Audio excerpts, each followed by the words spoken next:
The following live stream has been approved for appropriate audiences. It may contain occasional strong language and may not be suitable for younger or more sensitive viewers. Viewer inebriation is advised, though not mandatory.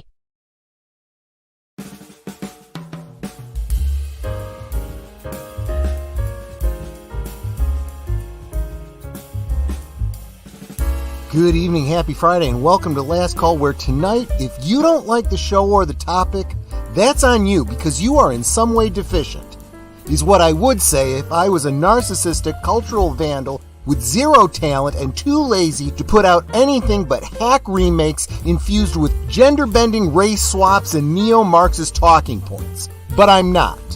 Well, maybe lazy with zero talent, but none of those other things. So seriously, I hope you enjoy what I hope will be an insightful and cathartic commiseration on a topic we are all too familiar with. Top off your glasses, tell me what you're sipping on in the chat, and we'll roll out this Canarble Wagon right now.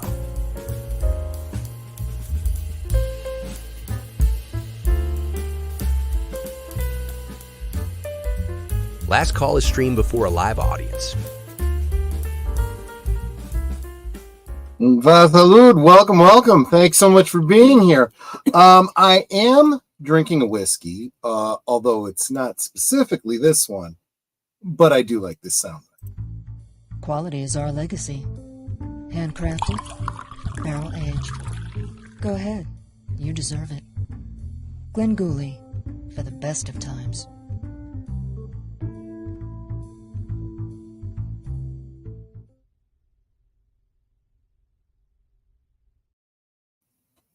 So, this is actually a blackberry whiskey. It smells wonderful. And you know how these flavored whiskeys are, if you get a little bit on the bottle, they get sticky. That's how you know how sweet they are. So it is a bit sweet. So, even though it's a double shot glass, I am kind of sipping tonight.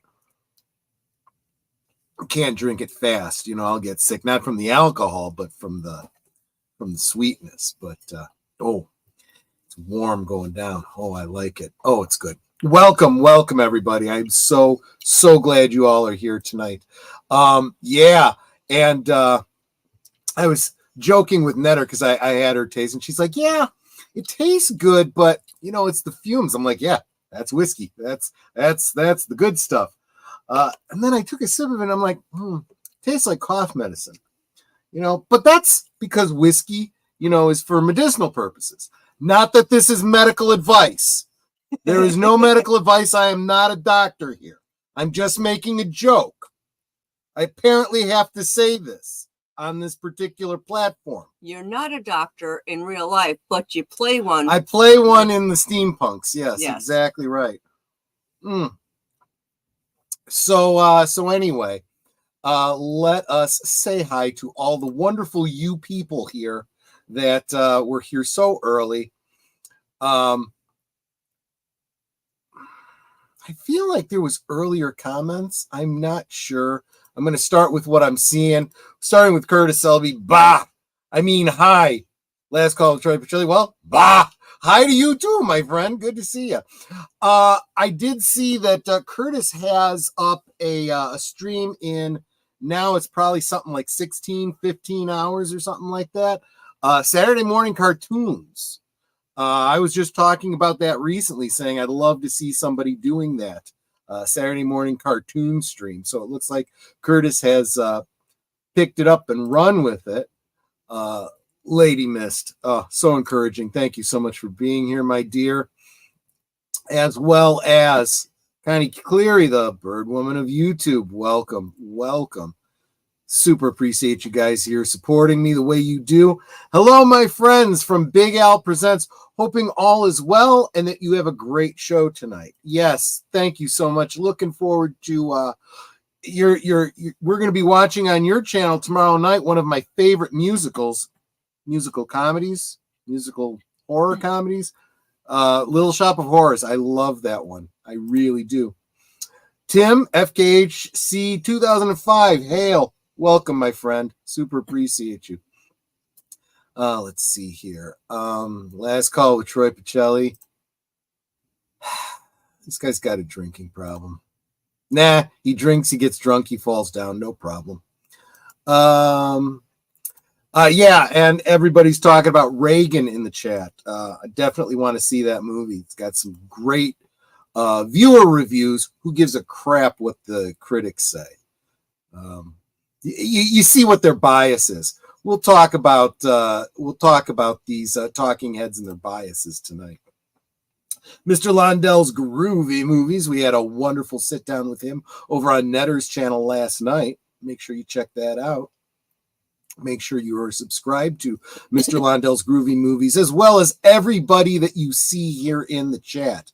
Even if they're not putting out content, this is social media. Let's all stay connected because we are a wonderful, growing community here. And that's because of all of you. One of the newest among us, welcome Charlotte Nightstar, the werewolf. Ow! So good to see you. So glad you are here. This is the second stream in a row where I get a little bit spicy, a little bit political. I don't want you to think that's the general rule around here, Charlotte. It's really not. It's just that I've gone so long not talking about certain things I've wanted to talk about. I just wanted to get them out there. And you know how it is. You're sitting with your friends around a pub, getting a little silly, drinking some drinks. You start talking about some stuff. Don't have to agree with me. That's perfectly fine. Just so long as you listen, you share. I will listen to you if you disagree with me. That's part of the fun of a conversation, a discussion, a debate, if you will. It's kind of how our nation was founded. A bunch of guys sitting around a pub talking politics.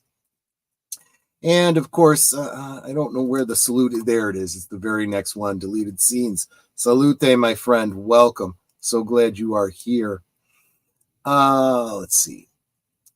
Y'all saying hi to each other, which I love to see. Darth Plato says, "Hey gang, you know what? I love seeing that Batgirl icon of yours. That's pretty darn awesome." And she was absolutely my favorite Batgirl, even more so than definitely more so than what's her name? Alicia Silverstone. She was Batgirl in name only. She was Barbara Pennyworth. That's not Batgirl. Let's see here. Who else have we got? Bear with me because I don't want to miss no one. And of course, JPRPH1 channel member dropping his member emojis. Thank you so much. By all means, make sure you shout at me if I miss you. I don't want to miss a single person. Let loose the Kraken and suffer the fate all who imbibe. Yeah, exactly. Not Kraken tonight. Actually, I do have to replace my handle of Kraken. It was getting low last night, which is, well, partly why I'm not drinking it tonight. The other reason is because I don't have any colas, in the fridge getting cold. So I figured I would drink something that I didn't mind drinking a little bit warm. This whiskey's kind of warming me up a bit. Tell them about the tabs. So regular channel members that go back with me a ways know that I used to really enjoy Tab, the diet cola with Kraken rum. I thought they were a good connection. They went well together. Well, when they stopped making Tab, they took it off the market. We went to our local grocery stores, actually all the local grocery stores around us, and bought up all the Tab that they had. Yeah, we ended up with about 12 cases total. Mm-hmm. Come to find out that soda, while soda itself doesn't really have a shelf life, it'll keep. It doesn't go bad. It's not milk or anything. The cans do. Yeah, see, those, especially diet sodas, are high in acidity. So in order for the cans to, not the aluminum to not get eaten away by that acid, they put a plastic coating in. Well, sometimes that plastic fails. And we had a lot of cans fail. We would go and find, a brown stain behind the bar that needed to be cleaned up. And we'd go and take the cans out. We'd find the boxes were all like soggy with soda. And some of the cans were completely empty. They were still intact. Good. Yeah. So here's one of them. See, you can kind of tell it's real light. It's empty. Nothing in it. Show the front where it's not open. But it's not open. I actually don't know where the soda came out. There's got to be a broken seal, and it's not. I mean, I could crush this like an open can. It's not pressurized, so I don't know where the soda came out of it. But we had a number of cans like that. So, and I also noticed the last time I had a Kraken and Tab didn't taste right, and I said, you know what? The thing is, that happened with this one too. Yeah, it happened with a Diet Dr. Pepper too. This is another sealed can, but it's empty. So we just got rid of them. We put them out. Well, no, the tabs we threw out. We did throw out the tabs. Yeah. Oh, yeah. You're right. What we threw out, or what we put out for people to take, I had a bunch. I don't drink regular sugared sodas. We had Mountain Dew and Mountain Dew Throwback. Yeah. RC Cola Throwback. And no, it was Pepsi. No, it was RC. Was it RC? It was RC. Okay. Remember, I'm the one who had to pack this crap up. And Diet Seagram's Ginger Ale. Mm-hmm. We said, let's just get rid of it. We put it out. The school kids came and they took it. What was funny is I had two boxes, one on top of the other. And there's a free sign on there. And I'd see like the school kids go by. And I also had in there a 2 liter of regular Dr. Pepper. That was the first to go. And that was before I even went to my home office that morning. It was gone. So some kid at like 6 a.m. or something grabbed it on his way to school. But it's like, I went out at one point to discover that some of the kids had gone by, moved the top box, took some cans from the box underneath, and then put the other box back. It's like, why? Kids going to school are not going to take a whole box of sodas. I mean, right, but I mean, the top box and the bottom box contained the exact same things. They were looking to see what there was. But they were only taking from the bottom box like they were being sneaky or something. Daniel Berry Sports Highlights. Welcome, my friend. Very, very good to see you. Thank you for being here. Release the vodka. No, wait. Yeah. I do have plenty of vodka. I've got wonderful different flavors of vodka. And there's the lovely and talented Netter of Netter's Network. Let's get her in here and find out, even though she's been here chatting with us the whole time. I'm a disembodied voice person. Just a disembodied voice person. How you doing, my dear? And what you sipping at? It's Friday, so I'm doing so much better. Because it's the end of the week. And I am sipping on cran grape juice. There you go. Having some juice. Janice Zeal, welcome, my friend. Troy et al. I will be there in a bit. I'm setting up things on the Linux end, and I actually worked for a change, believe me or don't. Yeah, there you go. Fair enough, my friend. Thanks for being here. Oh, and there's the Age of Boomer. Let's get him in here, my friend. How you doing, my friend? And what are you sipping on? I have a Coca-Cola Classic. I'm doing pretty good tonight, though, frankly. I was actually doing well up until you sent me that last batches of stuff on Twitter or X. What's going on? It's nuts. Oh, those were all just because I figured if I had them in there, I could bring them up for tonight. Yeah, I have one of them in my presentation. I added it, but okay. I have a fortune cookie too. Would you like me to open it up? Yes, I will. Yes. I don't know. We'll see. Oh yeah, so we ended up having to try a new Chinese place because we were talking about that last week. Yeah, it's like our Chinese place closed down, no warning or anything. They didn't have any signs up that said, they're selling the business or under new management or anything like that. They completely changed. It's now a completely It's a chicken different place. restaurant. Yeah. Yeah. Maybe they have good chicken. Well, no, not like American chicken. I got the impression it was like Asian chicken. Yeah. Yeah. Oh. So, but we found a new place that's a little closer to us that would actually deliver to us, which is nice. But their beef fried rice sucks. I want to hear what. Yeah, it was. Whatever you want to do, do it. There are only so many tomorrows. Yikes. That's what you say. We're not guaranteed another day, right? You always say that. That is always true. Even if you live to be 100, there's still a finite number of days. Make the most of them, which I hope is exactly what we're all doing here. Matanui, he says hi. Welcome, Matanui. Always good to see you, my friend. You guys are all talking to each other. I love to see that. You guys are a wonderful community. JPRPH1, I'm not sure that I said hi to you earlier, but welcome, John. Good to see you.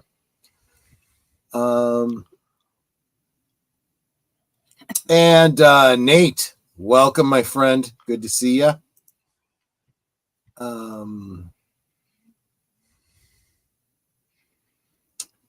Have I missed somebody? I feel like I missed somebody. I don't know, but someone's talking about Oktoberfest, and that makes me want a bratwurst. Yeah. Did you say Geek Flag? I did say hi to Nate. Did you say, shoot, who's the last person I said hello to? Charlotte says, I don't mind. I agree with all views here. As you already know, I'm an independent, conservative leaning person. Yeah, be patient with me. There is no such thing as being truly unbiased. And we all, what's that song from Avenue Q? That they sing, everyone's a little bit racist sometimes. I think everybody has a bias, right? Sure. And so, and especially, in fact, Boomer and I have talked about this behind the scenes simply because, and she's over there singing the whole song now. Yeah, well, let me get another Avenue Q one into your. I have a growing bias. The internet is for porn. The internet is for porn. It's bad enough I've got you singing the Wi-Fi song wrong. And the Wi-Fi's on repeat all through the night. But the way you sing it where it's wrong. I like to make up lyrics. I like to get the... No, you have the lyrics right. It's your cadence that's wrong. I know. Sometimes I'll sing it instead of as a 70s kind of waka waka waka. I sometimes like to do it as a jazz tune. I sometimes like to do it, yeah. And then the wrong way gets stuck in my head, and I don't like that. People, pray for her. She's got to be married to me. This is what she's got to live with. Buy her a drink. She deserves it. But so what I was getting at, Charlotte, is I know that you're from the left coast, and I'm like, oh, and you're a Twin Peaks fan. So you kind of, if I'm going to pigeonhole people thinking, oh gosh, oh boy, so Twin Peaks fan living on the West Coast, or I assume lefty liberal, right? Which is unfair.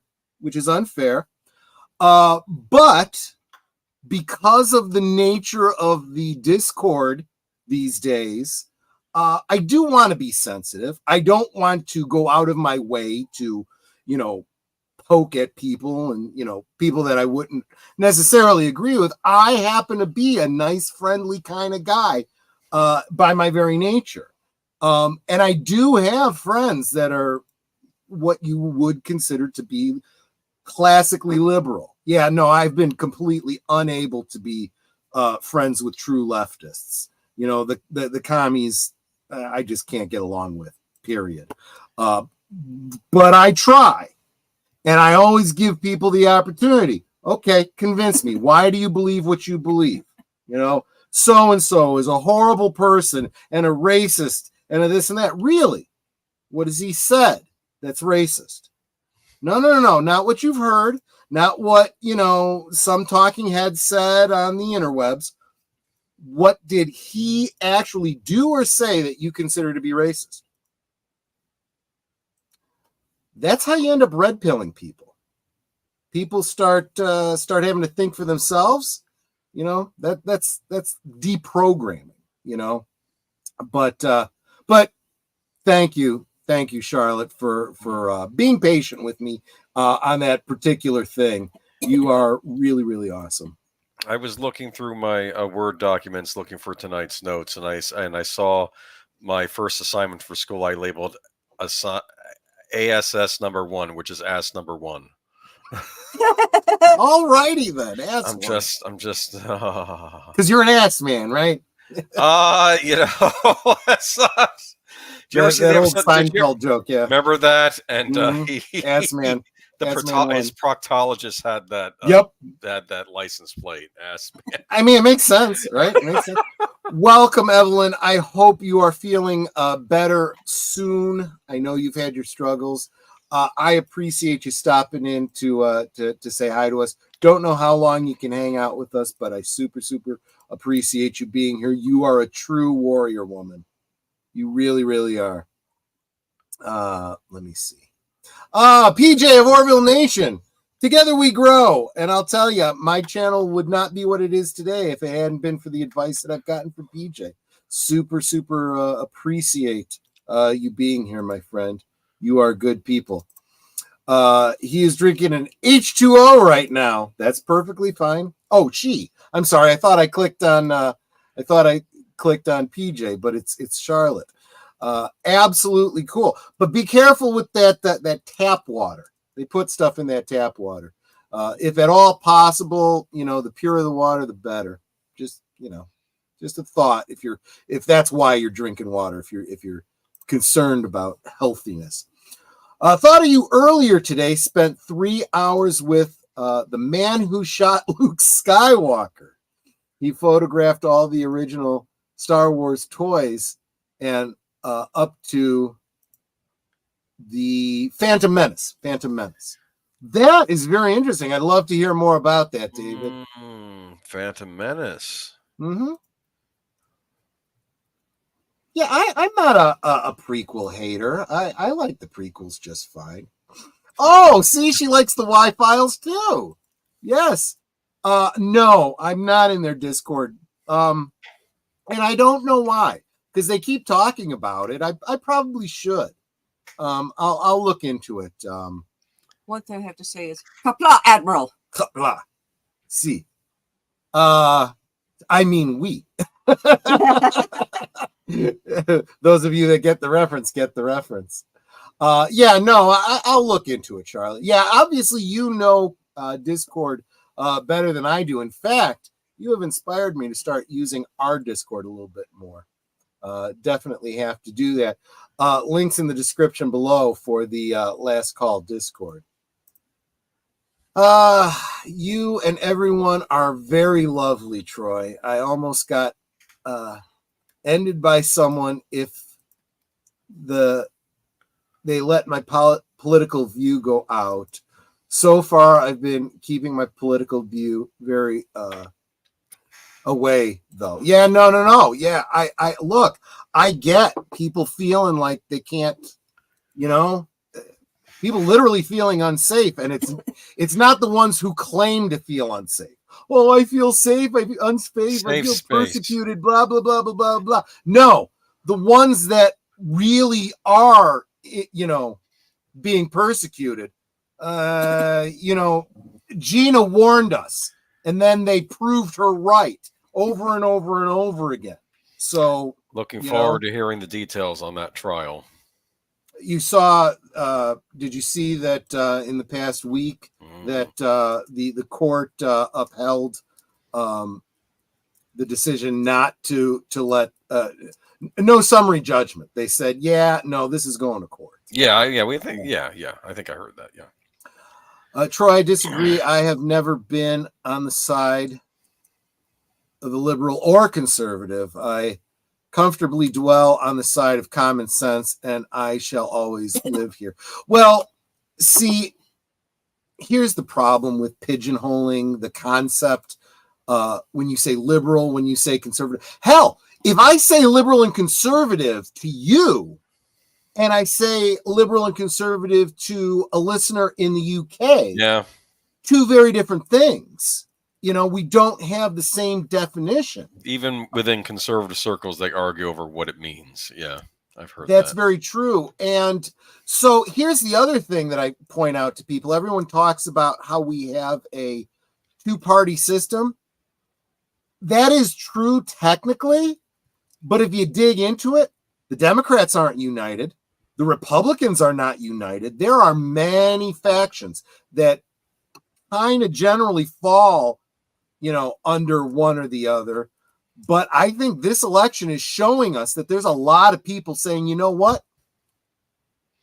Neither of you. That's why Kennedy was doing as well as he was.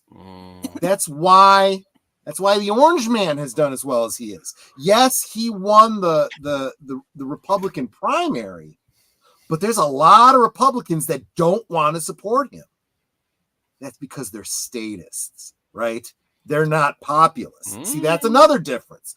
Statist versus populist. And that's on both sides. Vivek seemed okay. I would say Trump, Tulsi Gabbard, RFK Jr., right? Vivek Ramaswamy, JD Vance. These are all populists from both sides, both Democrat and Republican. Now they, you know, the ones that were on the Democrat side said, no, can't do that anymore. They haven't come out and said, no, I'm going to be Republican now, but they have left the Democratic Party and are supporting Trump, which some would argue is effectively supporting the Republicans. But it's not about party. It's about, what do you really believe? It's about paying attention, and it's not even just listen to what someone says they support. Pay attention to their voting history.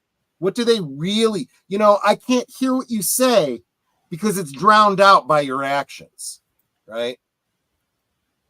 And I'm sorry, guys. I'm going to kind of, thanks for the kind thought. Yeah, I do. I anything I can do to help you get better, Evelyn, super want to help you out. I am going to kind of skim here because I do want to say hi to everybody. I mean, we haven't even started the show and we're a half hour in here. Okay, I think I've said hi to everyone who's here, and I'll just bring up the last comment that I saw, which is Civics 101. An alcoholic beverage not required. Yeah, okay, fair enough. Troy has been drinking again. Yeah, that is absolutely true.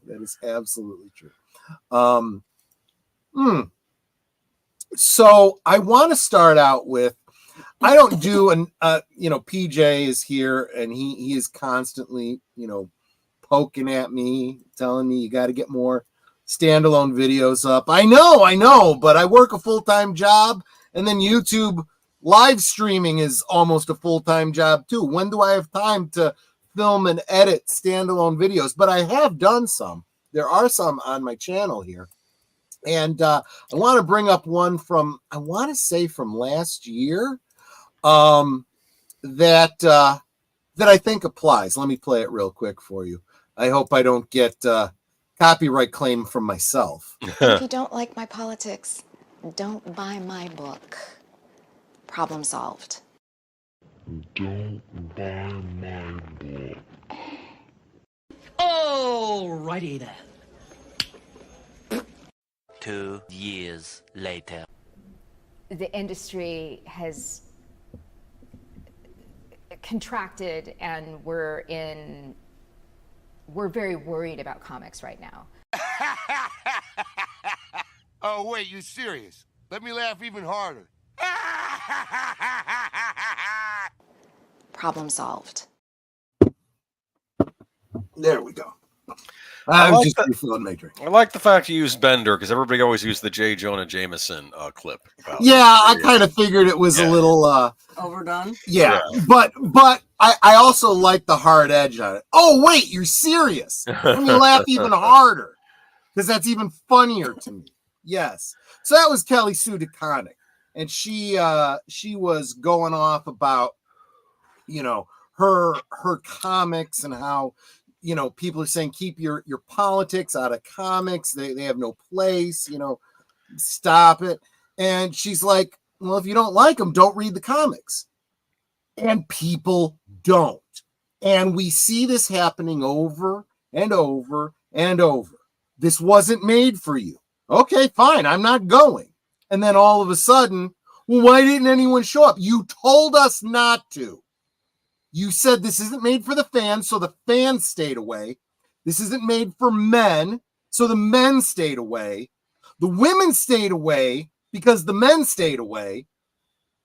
Seriously, I mean, if there's a movie that I refuse to see and Netter wanted to see it, chances are we're not seeing it until it comes out on some sort of streaming service or something like that. She's not going to the movie on her own to see it, She just isn't. Yep. But then again, we actually have a really good marriage. And if I said I refuse to see that movie, she's going to go, well, why? And then I'm going to tell her what it was about it that offended me. And she'll go, yeah, okay, I don't want to support it either. Because imagine that, So anyway, but I know that because you and I were talking about this pretty much all week, Boomer. Fan blaming. Scapegoating. That's even better term for it. Yes. Yeah. So you know where the term scapegoating comes from? No. Now, keep in mind that goat. Yes. Keep in mind, I am not Jewish. Well, I am Jewish. See, because I'm a Christian, right? It's like Jewish. Because you follow the Old Testament. Okay. Jewish, okay. Right?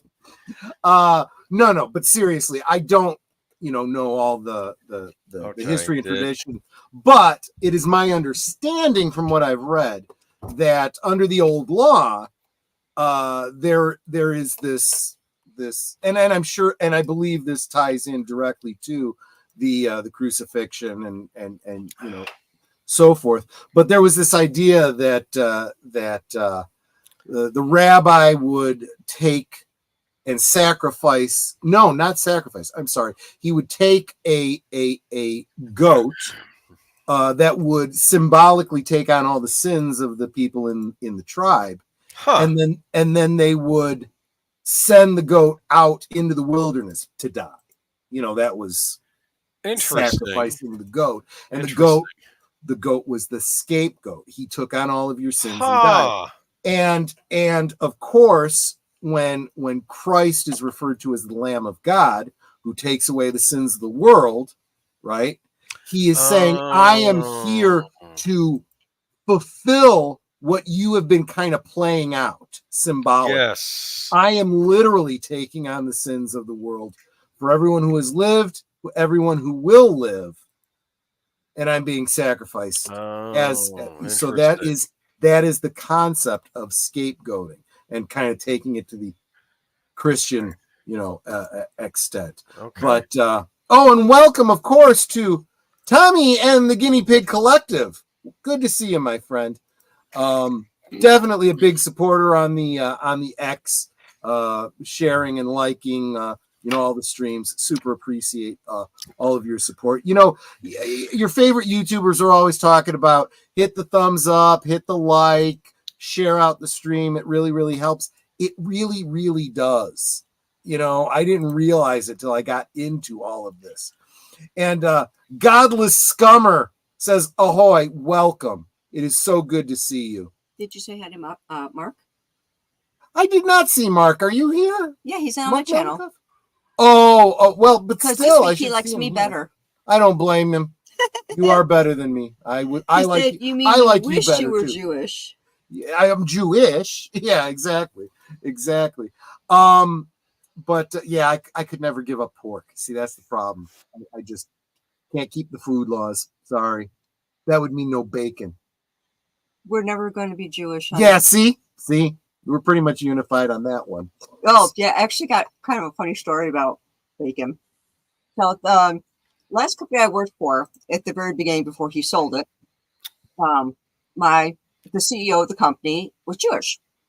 Well, he invites us all out to lunch. It was like all the account managers. So we all went out to lunch. I ended up sitting next to him. and I ordered a cheeseburger, and I forgot what he ordered, but he has something like we were just chatting, and he mentioned something about my burger. I said, actually, no one would make this better.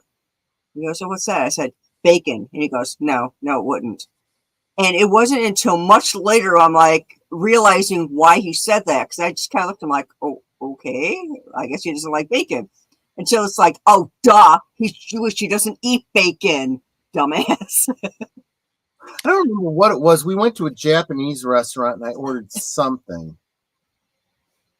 And I ordered something else. Two things that kind of didn't go together, but I didn't care. I liked them both and I wanted to eat them.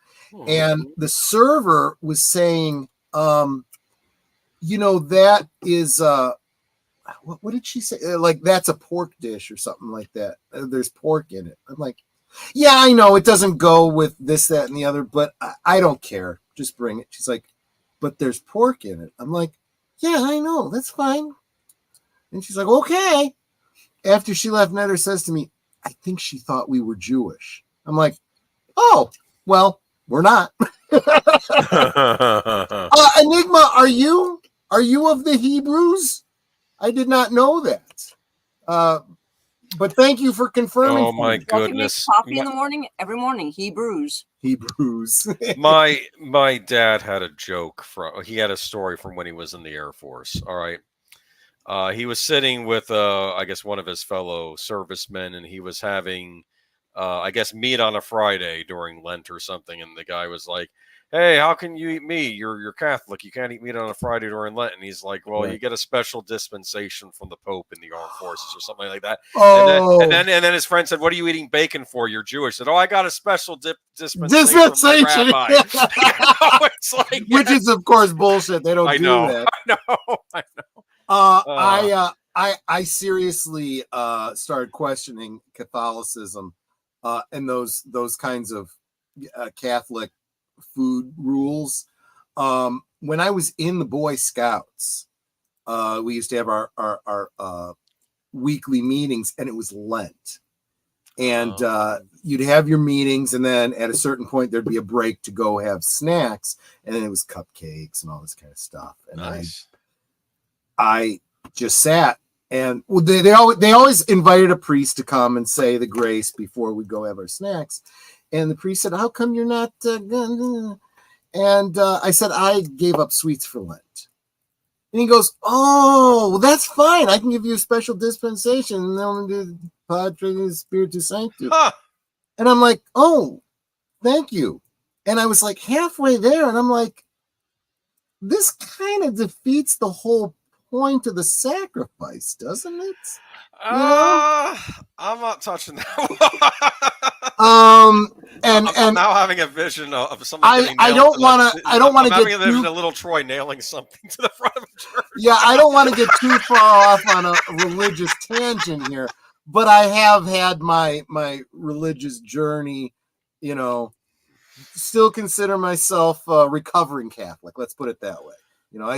I still have flashbacks when someone hands me a ruler. Let's put it that way. Well, that's the great thing about the United States. You can be many different religions, including a religion nobody admits as a religion. They push on everybody else, which we'll be talking about in a minute. Some friends say I look like I'm Jewish descent because I look like it and have a natural beauty without the makeup. I mean, folks, Gal Gadot, right? Am I right? No, I'm just saying. I'm just saying. Yeah. But I will also say this too, and I've said this many times, and this is going to play into if we ever get to our conversation for the night. The whole thing about actors playing roles that they're not ethnically or whatever, as long as they look the part, right? And I've talked about how many times Jewish people and Greek people have played Italians in films. And it's like, oh, I just assumed that person was Italian. They looked Italian, and they do. A lot of Jewish people look very Italian. A lot of Greek people look very Italian. Let's face it, they come from the Mediterranean, right? Same part of the world. So it kind of makes sense. Well, okay. Israel's maybe a little bit farther south than the Mediterranean, but you guys get what I'm saying, right? I mean, it's the same basic part of the world. Just saying, you know. I mean, and then Enigma said, Masters in Christian Apologetics. I studied apologetics in college myself as a minor. Not that I was a minor. I mean, I was an adult, but I mean a minor, you know, study level. And my certification is Spanish teaching. Georgia requires certification to teach. But I did my master's in apologetics, meaning I created. I know what apologetics are. Give reason for the faith of what you believe. Absolutely true and reasonable, as the Apostle Paul said. My last boss was Italian and called me gabagool. Oh, you ass. Get it? Think about it for a second. That's why my grandmother, whenever we'd have Italian bread, she'd say, "Give me the ghoul of the bread, the ass of the bread, the end of the bread." Is that what you call it? Yeah. Oh, You didn't know the ghoul was the ass? no, I thought that was just an Italian name for the end of the bread. I'm assuming it's an Italian American slang. I don't think it's old world Italian. We always call it the end piece in my household, but I guess that's kind of, we've been in the America too long. I guess that's so Charlotte brings up The Sopranos. Yeah, The Sopranos is where most people picked up a lot of the Italian Americanisms that I grew up with. I've said a number of times on the channel, I'd watch The Sopranos. I'd be like, oh, that's like my Uncle Richard. Oh, he's like my great Uncle Mick. You know, I'd be like, yeah. I know where that comes from. And Godless Scummer says, I'm personally a small atheist YouTube buy. I'm thinking I'm missing something, but I'm assuming you're saying atheist, and there's nothing wrong with that. I understand that. That's perfectly reasonable too. Although it would be interesting to see you as an atheist have a conversation with the apologeticist, you know, because trying to convince each other of your personal beliefs. But I think by and large, religion's the kind of thing you just believe what you believe. There's not like you can really prove it until you're dead, right? Wait, one thing the audience should know: if you put a comment in YouTube and then you delete it, we can still see it in StreamYard.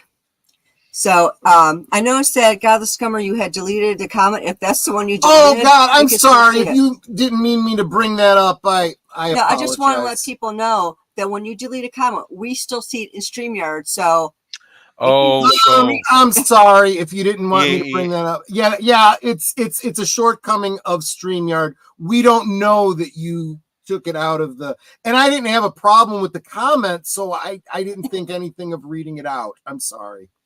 No, I was just bringing it up in case people were like, "Oh, I typed something I shouldn't." We do still see it. Yeah, it does not delete from our end. Orville says, Orville Nation says, entonces solo hablamos en español, Troy, tú y yo. No, I speak a spattering of Spanish. I did take 3 years of it in 3+ years of it in high school. I dropped it my 4th year because it was going to bring down my grade point average. I can only speak in present tense. I had a real hard time once. It was like talking in future tense and past tense, and I don't have a real head for language. Although studying Klingon has helped me a lot. The only Spanish I know is swear words, and that's because my older sister taught me that. I know a lot of swear words in Italian. Wafarito ghoul. Ghoul. There's that ghoul again. Farito ghoul. You can kind of guess what that. Yeah, I'm thinking of gabagool.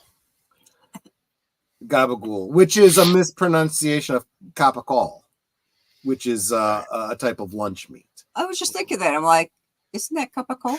That's the thing, guys. Those of you that were fans of the Sopranos, You got to keep in mind Okay. that this was a slice of not only Italian American Italian slang, right?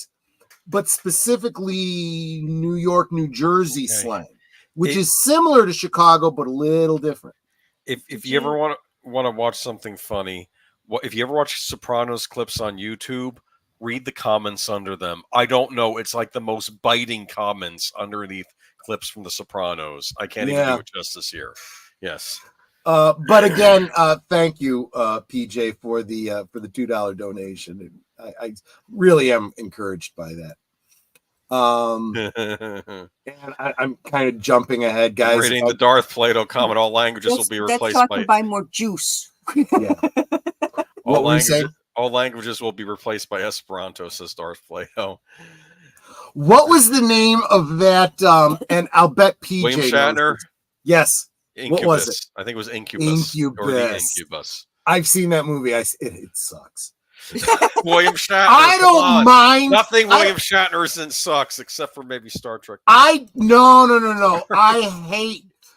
Look, I don't mind reading subtitles if it's a language I don't speak. If it's a foreign language, Esperanto, made up language. Fuck you. Fuck you.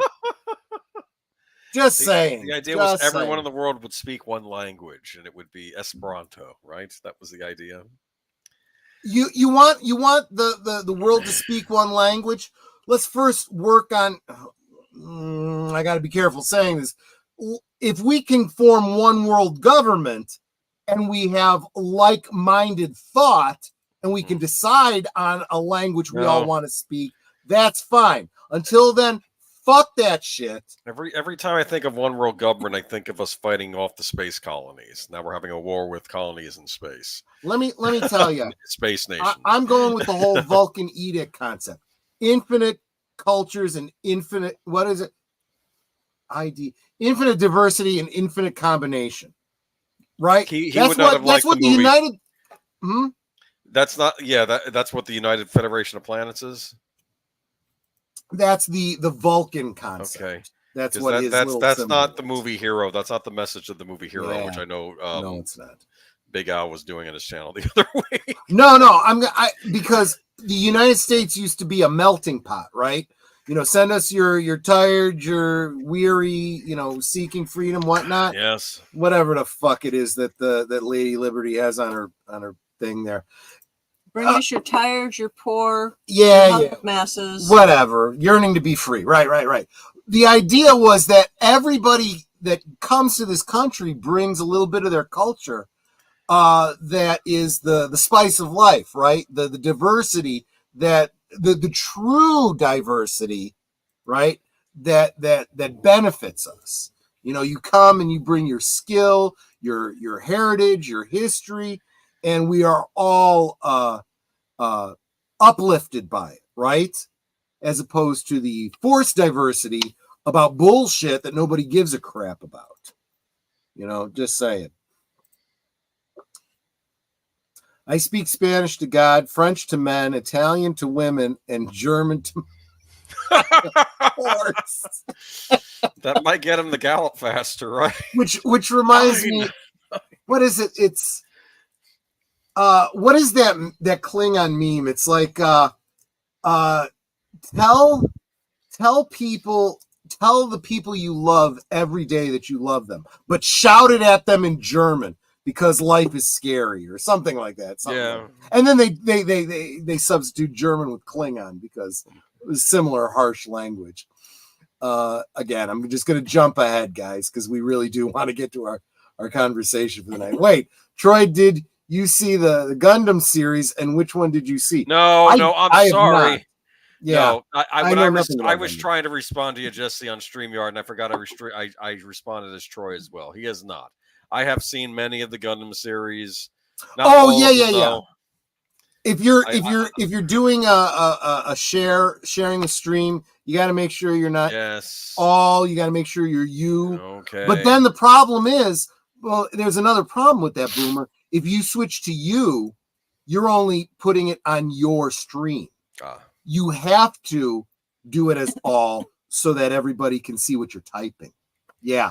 To be fair, Gundam isn't the only series that did that. In fact, I think Alita Battle Angel, it was the Earth versus the Mars colonies, right? The United Republics of Mars. Yes. That a Yes, war exactly. happened there too. But so, anyway, yep. Let's get to the conversation. We've talked about scapegoating. We've talked about religion. We've been all over the damn world. We haven't gotten to the presentation yet. Nothing says you've got to stay with us, but if you do, we might run a little bit late tonight. Just saying. Well, I'll try not to spend too much time on each article like I do on Geeky Geezer, so just cut me off. Okay. No, take your time. The more I drink, the more laid back I get. Look, you like that little image I made in the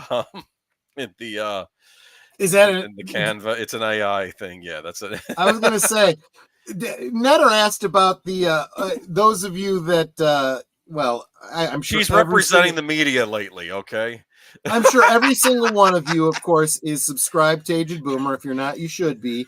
But Sunday night, Geeky Geezers. We've got a new Geeky Geezers logo that I created. And Netter's like, wow, that looks really good. Did you draw that? And I'm like, kinda. Started out as an AI image, and I had to change it. I like it. Are you gonna? It's already in the thumb. Well, yeah. If you go check out the thumbnail for Geeky Geezers for this Sunday, you'll see the new logo. I was busy setting up the stream for Tuesday, and then I just clicked back and like, that's not your new logo. The lady with their mouth open. No, it's not. No, it's not. This is it's my an impression. SJW having a meltdown. This is my impression of the media reaction to all these things doing poorly, and of course they're going to blame the fans. And they're going, I love this. That looks like the former UK Prime Minister Liz Truss. Yes, it kind of does actually. You're in the UK, aren't you? Right? I'd actually forgotten that you're on the other side of the pond. How did you get one of the drawings that the second grader drew of our school this afternoon? That's funny. What's up here? Yeah, that's funny. All right. So we're just gonna get right to it. First up is The Crow. Oh, shit. The latest movie. The director, in fact, I'll try and paste the link to the article. Give me one moment. But yeah, of course, The Crow came out and it did terribly. The Crow remake, because it sucked and nobody wanted to see it. Who could have seen that coming? I mean, everybody loved the original Crow. Of course, they're gonna like. Fuck that bullshit. I can't even finish that sentence. All right. So there is the link. I'm going to post it right here. But like I said, this will be a little less formal than on Geeky Geezers. But yeah, hold on. As expected, the new adaptation of The Crow is completely bombing at the box office, only $4.6 million on its opening weekend. And the movie's been met with tons of bad reviews. While talking to Entertainment Weekly, director Rupert Sanders responded to the backlash from fans saying, I think a lot of people are very active online and not so active in life. Get out and do something and have less time throwing stones. Okay, let me pause you right there because I want to address that, right? He's the one, or whoever it is that's talking, is the one that has. I have no fucking clue who this asshole is. I don't know if it's a guy or a girl. I don't care. You're dumb. Rupert, but who knows these days? Rupert's anyway. A dumbass. That's all that matters. You know, I'm gonna break my foot off in his ass. Now you sound like you're an Italian. Yeah, right. Or or Red Foreman, right? You're the one that doesn't know what real life is. Real life is real people that have opinions, that like what they like, don't like what they don't like, and the internet is for expressing those opinions. Look, this is the bottom. You know, I'm gonna jump ahead. Big spoiler for the whole night. This is my bottom line for the night. The internet is an opportunity for everybody to share their opinions. And in so doing, it is an opportunity for the entertainment industry, for the toy industry, for people that make products to pay fucking attention to what your customers are saying. This is free advice. There was a time back in the 80s and the 90s, Netter and I would go to a mall and there would be people with clipboards, people that were paid to stand around reaching out to people and saying, would you like to take a survey to tell us your opinion about a product or a movie or whatever, and we'll pay you for your opinion. They would pay for opinions because this educated them on what people wanted. This was pre-internet. Once the internet came out, all that information is fucking free to you people. All you have to do is fucking pay attention. But you don't. You fight it. You say that we're ithnophobes for holding those opinions. Well, fuck you. That's why your companies are going out of business. We'll be talking about a couple of them this Sunday on Geeky Geezers. Cross promotion. I don't care how drunk I get. I'm going to cross promote. Okay. I knew you were going to be dropping the F-bomb. Didn't I tell you you're going to be dropping the F-bomb a lot? And didn't I tell you, the more I drink, okay, the more I cuss. Anyway, I think that's all we need to mention. Believe it or not, the guy writing the article is actually contending this and says, no, the movie didn't resonate with audiences and nobody liked it. That's not about them not getting out and seeing it. Yeah, so here's my opportunity. I know we probably talked about this last week. Look, this movie's not doing well. This should come as no surprise to anyone. Okay? I've said this before. I'm going to say it again. It will always be true. If something is a classic, beloved, kind of put sanctified, because it is a classic, you never remake it. Okay? The Crow should not be remade.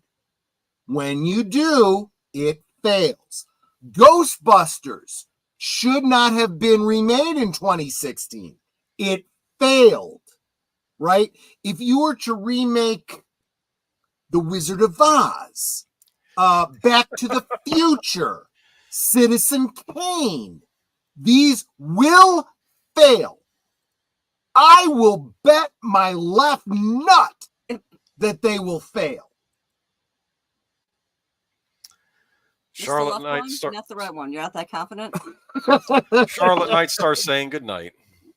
Oh, take care, Charlotte. Hope to see you on Tuesday. She's like, Troy's dropping too many F-bombs. Gotta go. Yeah, I know. I'm sorry about the swears, guys. The more I drink, the more amped up I get. Okay. Right?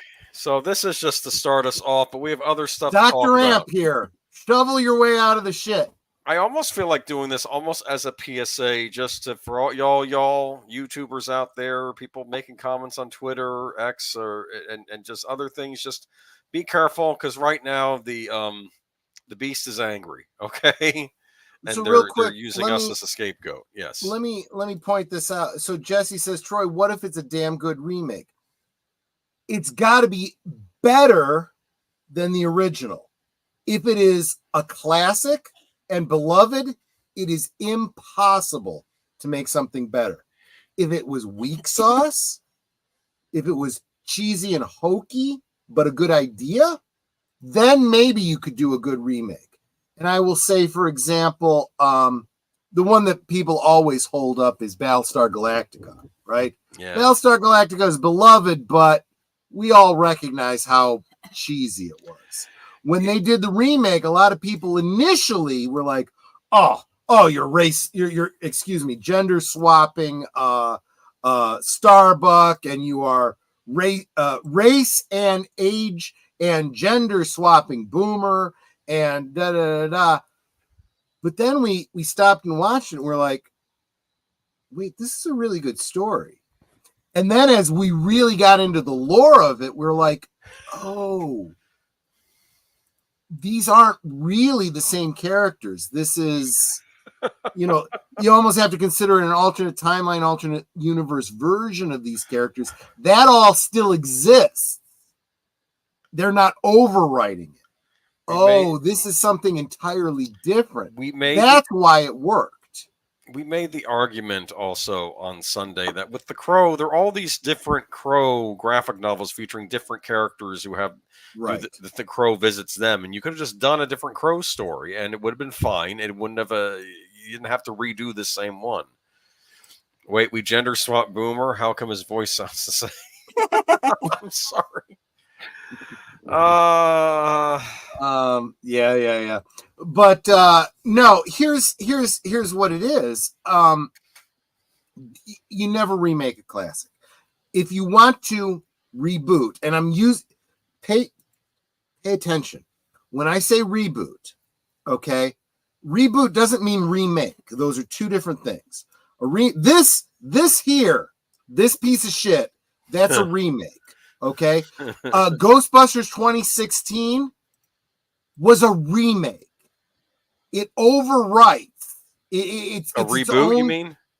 It's not a reboot. Okay. It is a remake. Okay. Right? Whereas a reboot sometimes is just a sequel. A sequel that takes an old property and says, hey, remember this thing? This is the next chapter in it. I would say that a remake is a reboot, but if it doesn't do well, it fails. It's a failed reboot. Whereas a sequel is almost always a reboot. You're always rebooting with each sequel. So 2016, they tried to make a reboot by doing a remake, and it failed. And then Afterlife came out, and it was a reboot that was a sequel. And it wasn't like super popular, but it was popular enough to make a profit. And they were like, okay, that's a successful reboot. Sorry, I just wanted to finish my thought before I brought up the comment. So say we all. Yes, that was another great thing that a lot of people responded to with the Battlestar Galactica remake. I guess we'll call it reimagining of pop cultural references. What is So Say We All? So Say We All is just the Battlestar Galactica version of Amen, right? And what is frack? Well, it's just a sanitized way of saying fuck, right? You know? I never got that. I'm joking. I was going to say, dude, what the fuck's wrong with you? I can't work with you anymore. All right. Now we got to move into the gaming space, but yeah. We've got a lot of articles to go over on Geeky Geezers on Sunday related to gaming, but yeah, it's too much stuff. It's too much news this week. That's why. Anyway, a game called Dustborn came out. This is a joke. What? Dustborn. I'd never heard of this thing. I love. Well, that's at people part of the problem. I never heard of it. That's part of the problem. The other problem, actually, if one of the Blue Wrenches wants to drop a link to the Midnight's Edge video that dropped today about it, it's actually a really good video. I don't remember if it was today or yesterday, but Andre talks about it, and he makes reference to the tens of people playing the game, and this is legit. This was during a live stream. Some YouTuber said, well, let's go see how many people are playing it. And there was like 20 people playing it. He's like, holy crap. This is how popular it is. Tens of people are playing this game. Not good. Dustborn developer Red Thread Games has released a statement decrying the tidal wave of hate and abuse that is surrounding the studio and game since its release last week. Dustborn is an alt-history Americana road trip game that wears its politics on its sleeve. It's a game about a group of outcast queers and exploited workers who fight fascist cops and smash corporate drones while navigating new and evolving relationships. Unquote. As we put in our June preview, it holds a mostly positive user rating on Steam, an aggregated critical score of 68 on Metacritic. By all appearances, it's a decent game targeting a pretty specific audience, but it's also attracting considerable quote-unquote culture wars backlash as seen in various user reviews, YouTube videos, and Reddit threads where you see the word quote-unquote woke used a lot. There's also a not insignificant amount of glee over Dustborn's apparent modest launch sales, yet another example of the frankly pathetic eagerness some people have to grave dance on games they don't like. 10 days after Dustborn's launch, Red Thread has had enough of it. We expected Dustborn to spark conversation and debate and looked forward to engaging with our players in a positive and constructive fashion, the studio said in a message posted to social media. Unfortunately, that conversation has been drowned out by a tidal wave of hate and abuse. We welcome thoughtful feedback and respectful criticism. We embrace discussion and debate, but we have zero tolerance for hate speech, harassment, and threats of any kind. Those who engage in such behavior will be removed from our community. Let's pause there for a second. Yeah. What's the thing that you, from Midnight's Edge I'm looking for to drop? I was setting up a stream, so this could be for the other game I'm going to talk about. I think there was a review of Dustborn, so anything that they was did. Was it Dustborn or Concord? Dustborn. It was Dustborn. No, it was Dustborn. Okay. I'm not finding anything. Here's the Midnight's Edge link. No, not After Dark. Midnight's Edge. Primary. Pensec. Is that the link? I'm sorry, I highlighted. Oh, okay. You got it already? Awesome. Thank you, so did David. deleted scenes too. You. Yeah, you both. You guys are awesome. Thank you. Right. Yeah, maybe I miscommunicated. Osmo. No, this is my fault. Probably miscommunicated. Real quick, I want to say hi to Anomas. Just lurking, but I gotta hit the hey. Thanks for hanging out, buddy. You are awesome. Please, folks, make sure you're subscribed to Anomas.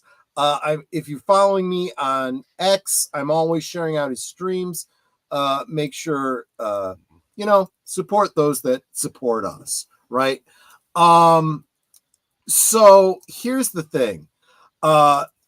Check out that video from Midnight's Edge that the folks apparently shared. This game was funded by the Norwegian government. I didn't. Yes, it was. This is very clearly social engineering. Somebody here. I'm sorry. I'm a little. I'm a little fuzzy right now, so I don't remember who it was. I brought up your comment.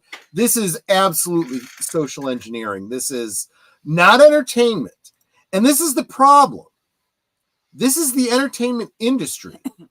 You need to entertain first. If you want your message, your indoctrination, your bullshit to get through, we got to actually want to play your game first.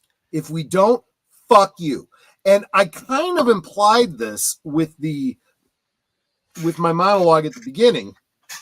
These are people that they're fucking commies, right? They are. No, really. No, I'm not joking. I'm not arguing with you. I'm just. These are their religion is their politics. They want to bring about one world government that happens to be socialist, and socialism to them is not the same as what actual socialism is. Their pie in the sky belief is I can get a free paycheck to do the minimum work no matter what I do. It's lazy. Take care of me. I don't care. Let the government decide everything for me. I'll give up my freedoms so I don't have to do shit. Well, unfortunately, if you're trying to bring about that dystopia, right? Mm-hmm. By doing the bare minimum shit, right? This is what happens. Your company goes bankrupt. You lose your social credibility, and your message never gets out. We see it happening in Disney. We see it happening in the game industry. We see it happening in comics. Yeah, if you're using entertainment for propaganda and the entertainment fails, then it hasn't really worked as propaganda either. Mm-hmm. I mean, let's be honest here. In fact, you are actually working against your message. You are literally, look, I think everybody here who's listening to us right now, because I believe that the people that tune in and put up with my drunken bullshit are very tolerant individuals. They are a diverse group of people, right? I look at this group and I see Jewish, I see atheists, I see black, I see white, I see, British, American. I see everything in my chat right now, right? And nobody has any animosity against each other, even if we disagree about things, right? Clearly, we have somebody who does not believe in religion. We have people here that are religious, Nobody's having a problem here. Nobody, right? But this idea of you have to agree with me or else. Look, human nature is that doesn't fly. That really doesn't fly. Right? Mm-hmm. I'm just saying. But, I mean, this whole idea that, and this is where it is, right? As long as you are, okay, we disagree, that's fine, but we happen to like a lot of the same things, we can be friends, right? Whereas people like this, everyone has to agree with them. Everyone! That is absolute these people, right? Well, it gets worse as we move along. No, go ahead. I'm sorry, I kind of cut you off. Okay, now we're on to Concord. Which I don't even know what this is. Okay. You've been sending me articles about this. I had no idea what the fuck. Concord, I want to say was a live. I know what Lexington and Concord is. Do you know what a live service game is? I don't think so. Like World of Warcraft would be considered a live service game. It's a game that's you play online with other players mostly. Okay, and an MMO would be. Yeah, but this is more of a shooter live service game, whereas that's like an RPG live service. So, like, what is that game, Netter? That Overwatch is a lot like this game. Overwatch. Yes. What is the PUBG? Yeah. PUBG probably too. I've not played these games because I don't typically play live service games myself. But Skycraft also be what? No, because those are little pixelated. That one I don't know about. Star Trek Online has an element of that, but that's not the primary focus of it. Anyway, so this is a former Concord developer who now claims to work for PUBG Studios. Look at that. You just mentioned that. Malign gamers who are opposed to Concord and its woke DEI agenda. Ex-user Anim Xander posted X to celebrate Concord's release. It's Concord release day. So insanely proud of the team and what they and we have accomplished. A labor of love like nothing else. Been playing it so much since early access started a few days ago, and I'm excited for it to be available to everyone. He added, and I'm so honored to have had this be my first AAA game. Was a huge learning experience. Lots of struggles, but I'm glad to have gone through them. Time to go play. He got a response. Ex-user Preston 5527226. I'm sorry. No, that's fine.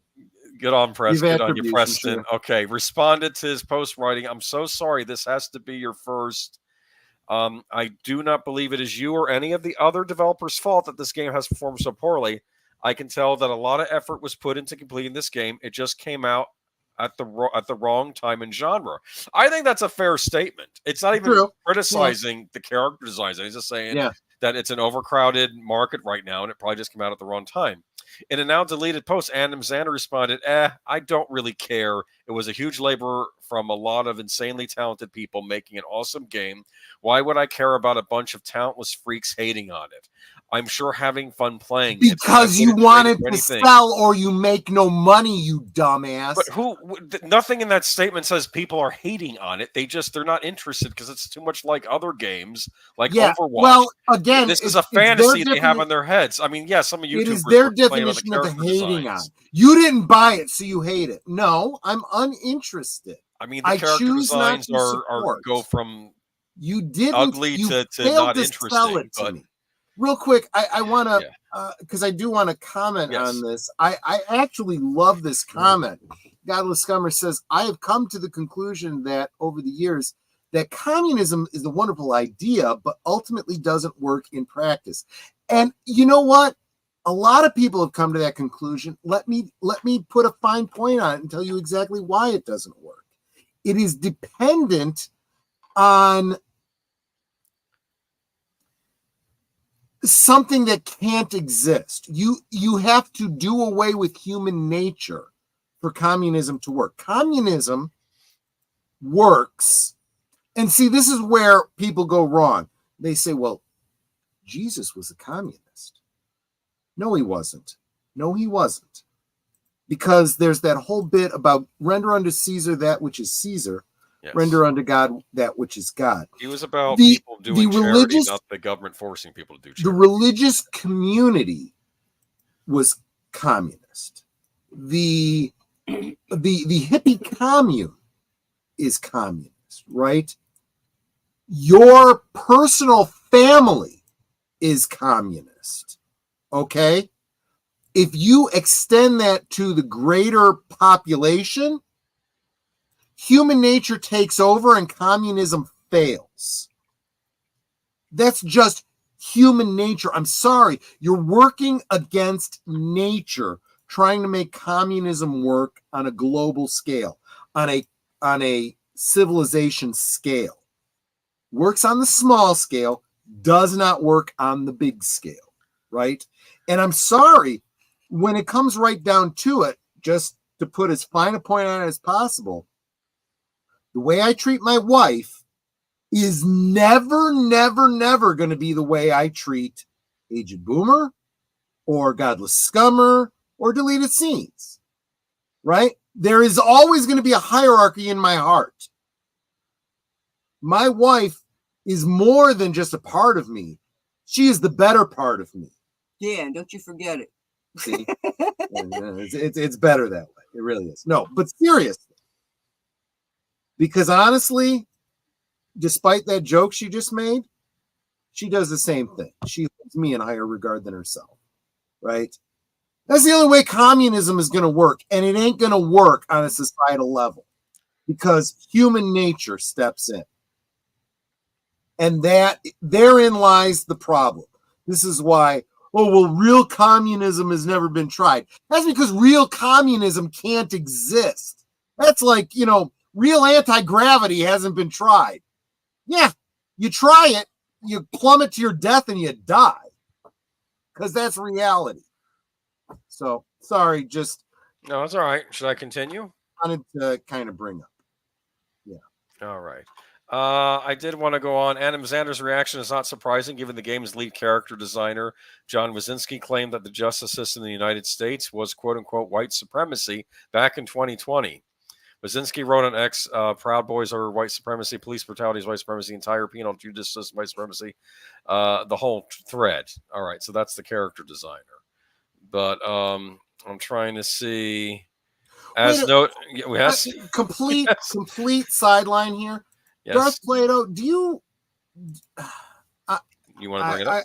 No, I am very embarrassed to admit that I don't know that. Darth Plato, you stream, don't you?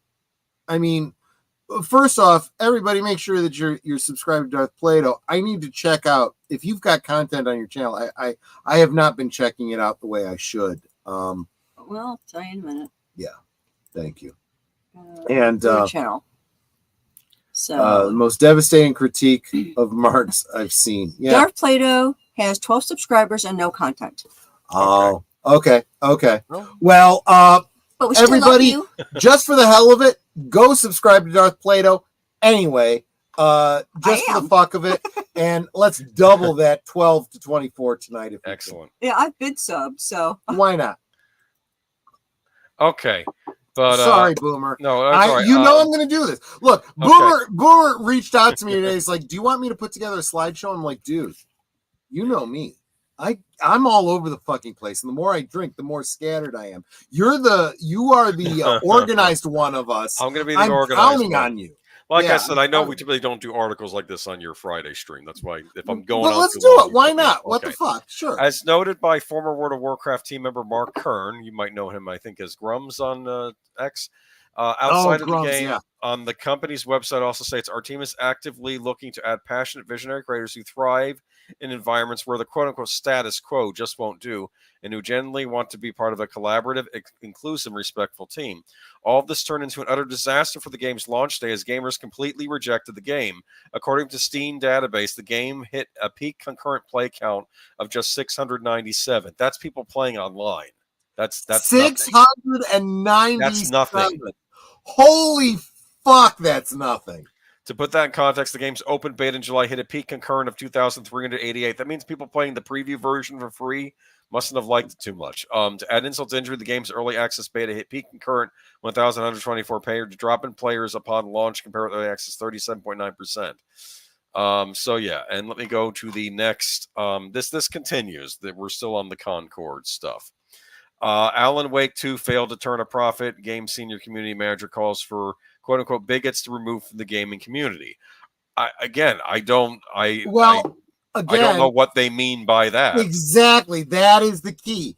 What you mean by bigots, what is that, Indigo Montoya? You keep using that word. I don't think it means what you think it means. Real bigots have no business being in, they have no business being in society, period.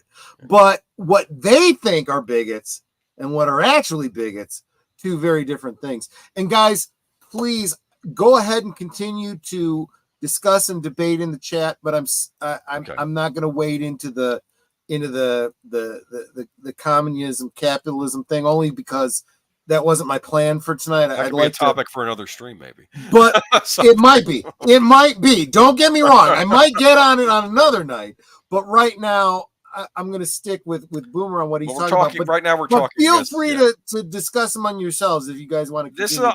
I'm worried about YouTubers taking the blame for this, and then they're going to use this as an opportunity to start attacking. Mirror Dark has been attacked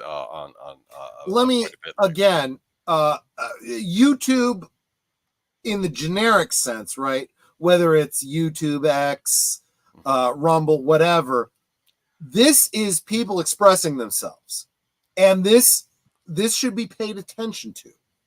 If you start silencing people, what you do when you silence people is you are literally ignoring reality. You're like, I reject reality, and I continue to live in my fiction. That's what happens when the worst of the censorship happens. Yes. Okay. And that never works well, especially in business. But the reality is that if you're talking YouTube specifically, I better not go down that route. This stream will get pulled down. Yeah, but we'll table that for another time, maybe. That's Boomer's way of saying, Troy, let's talk about that when you're sober. Basically, I didn't want to put that final point on it. Senior community manager for Remedy Entertainment, Vida Stakiewicz, called for quote unquote bigots removed from gaming communities in the wake of Firewalk Studios Concord being boycotted and shut down due to low sales. Who's boycotting it? Nobody. What are they talking about? Nobody. I don't. Real boycotts are when you want to buy something and you refrain from going there. Nobody wanted this to begin with. Exactly. Because you're trying to. And they're organized, and people say we're when boycotting. You are completely uninterested. That is not a boycott. That is just. Look, one thing I will say, again, I'm not wading into any debates or anything, but true capitalism can be compared to evolutionary Darwinism, right? It's just a natural evolution, right? If you make the thing that people like, they will come and buy it. Yes. If you make shit nobody likes, nobody will buy it. Yes. This is just cause and effect, right? If you have, and the way this relates to evolution is, if you have an adaptation that gives you an advantage over others, you will pass on your genes and the others will die off. That's evolution. And capitalism is basically the same thing. Yeah. I will make more money if I make things that more people want. If I keep making stuff that just this tiny, tiny little minority likes, and then try to shame everyone else into liking it, I will go bankrupt. Yeah. That's just the way finances work. Nico Partners director and research Daniel Ahmad initially reacted to the game being shut down because the game has been shut down. It's no longer with us. It's gone. It's cost these live service games cost a lot of money to maintain. So Do you have that? What? There was a Twitter thing that I shared that was specifically about this. It was I'm going to get to it next. Yeah. Oh, okay. I'm sorry. That'll be the cherry on top. I want to use that as the cherry on top. The comments around Concord from right-wing gamers show the power of collective self-deception. If you say delusional stuff about DEI enough times and build a conspiracy-focused narrative, they start seeing that false narrative everywhere, and I guess we have to live with this now. He added in a follow-up, and of course, the underlying emotional response is just standard bigotry and nothing new, except the characters were unappealing. I'm sorry. Real quick, you have a male audience. Tim Hayes. I just want to say hi to Tim Hayes. He just joined us. Welcome, my friend. Good to see you. I'm sorry. I'm going to interrupt to say hi to people because they're good people. Go ahead. In a subsequent post, she added, she's talking about pruning your gardens and let the flowers glow. In a subsequent post, she added, getting bigots out of your community is a band-aid and not a permanent solution. Modeling desired behaviors and championing the kinds of community members you want to be the majority of your community takes effort and time. Start early, practice often.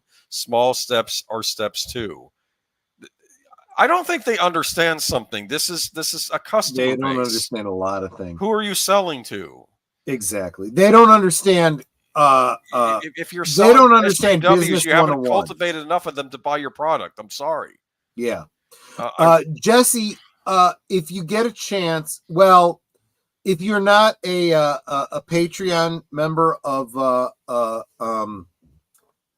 Retro Blasting, just wait. Tomorrow or the day after, there's a video coming out from Retro Blasting. Check it out. Hasbro passed.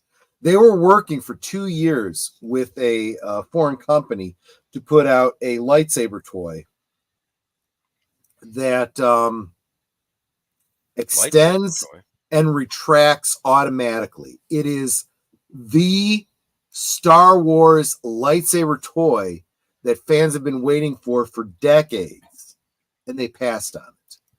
And it is now because the guy that developed it owns the rights to it. He went ahead and put it out. He doesn't say Star Wars Jedi, none of that kind of lightsaber. You know what? They use plenty of bean sabers and different kinds of anime. I'm just saying.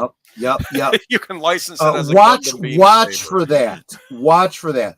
Hasbro fucked up. They fucked up big time. Terrible. They really did. Terrible. You mentioned Darwin. I suggest for a lighthearted but slightly morbid stream, you guys look through. Oh, the Darwin Awards. Look. Oh, I'm glad you bring that up, Godless Scummer. Yeah. I love the Darwin Awards. There are those of you in the 2A community, and for Godless Scummer, for those of you on the other side of the pond, 2A being, the right to keep and bear arms in the United States. There are a lot of YouTube channels that talk about that. And of course, you can't talk about that without having to address the Darwin Awards, because the right to keep and bear arms also means that stupid people get the right to keep and bear arms and remove themselves from the gene pool. Just saying.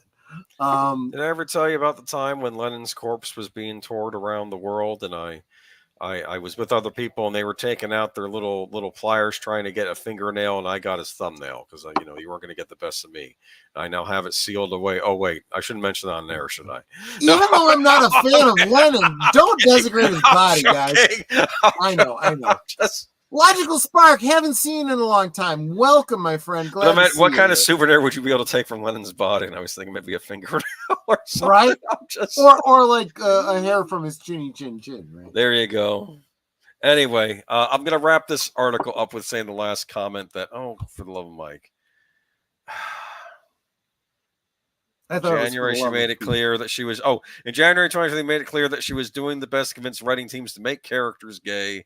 All I do is want to befriend everyone on the writing team so I can tell them to make every character gay every time it's feasible to bring up. Yes, okay, but that's not what I was looking for. Hold on.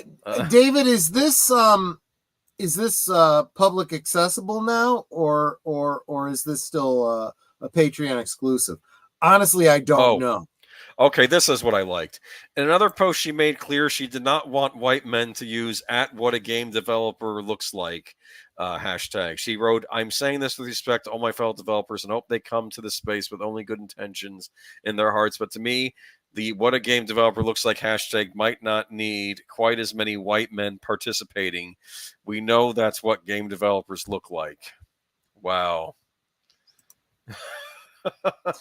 And what's funny is, and I see it from basically everybody here in my chat, everyone I interact with online, most of these games, nobody gives a flying fuck whether they're playing a black, white, Asian character, male, female, whatever the fuck. The character needs to be cool. Yeah, as long as the character is pretty cool, you can enjoy it. Look, I play Star Trek Online, right? And I have male and female characters of just about every race. You know, mostly that's a benefit in the game, right? You know, only certain factions can access certain things, So, okay. I'm a clothes whore in MMOs, so I got to play females as well as male to wear certain outfits and stuff like that. But just saying. Okay. Darwin awards the accolade. We'll get to the accolade. Guys. Just another warning. Oh, Boomer, do you have to work tomorrow? No. Okay, so we may end up going late tonight, guys. A little Nothing late. says you have to stay with us. You can always come back for the rewatch. We're almost done with the gaming side, then we go into Star Wars. But I'm going to lose track. I've already lost track of time. I'm on my third. Jesse Gerardo says something you said might sound a little... What? I play Skyrim. I play men, Jesse female. Gerardo, never mind. Oh, sorry. I clicked on the wrong one. You might have been joking. Something you said sounded... The fact that you play as anybody, I think that's... No, that's Jesse Green. Oh, welcome, Jesse Green. I'm sorry I didn't say hi to you earlier. Yeah. All right. Okay. Should I do the last part of this little presentation? And DJ Play Nice, welcome. Got to roll out. I'm sorry I didn't say hi to you when you got here. I apologize. Should I do the last part of this presentation? Yeah, go ahead. This I was shocked by. This is on like the Steam page for this game Concord. Wow. I'm just a wow with this. This is interesting, yeah.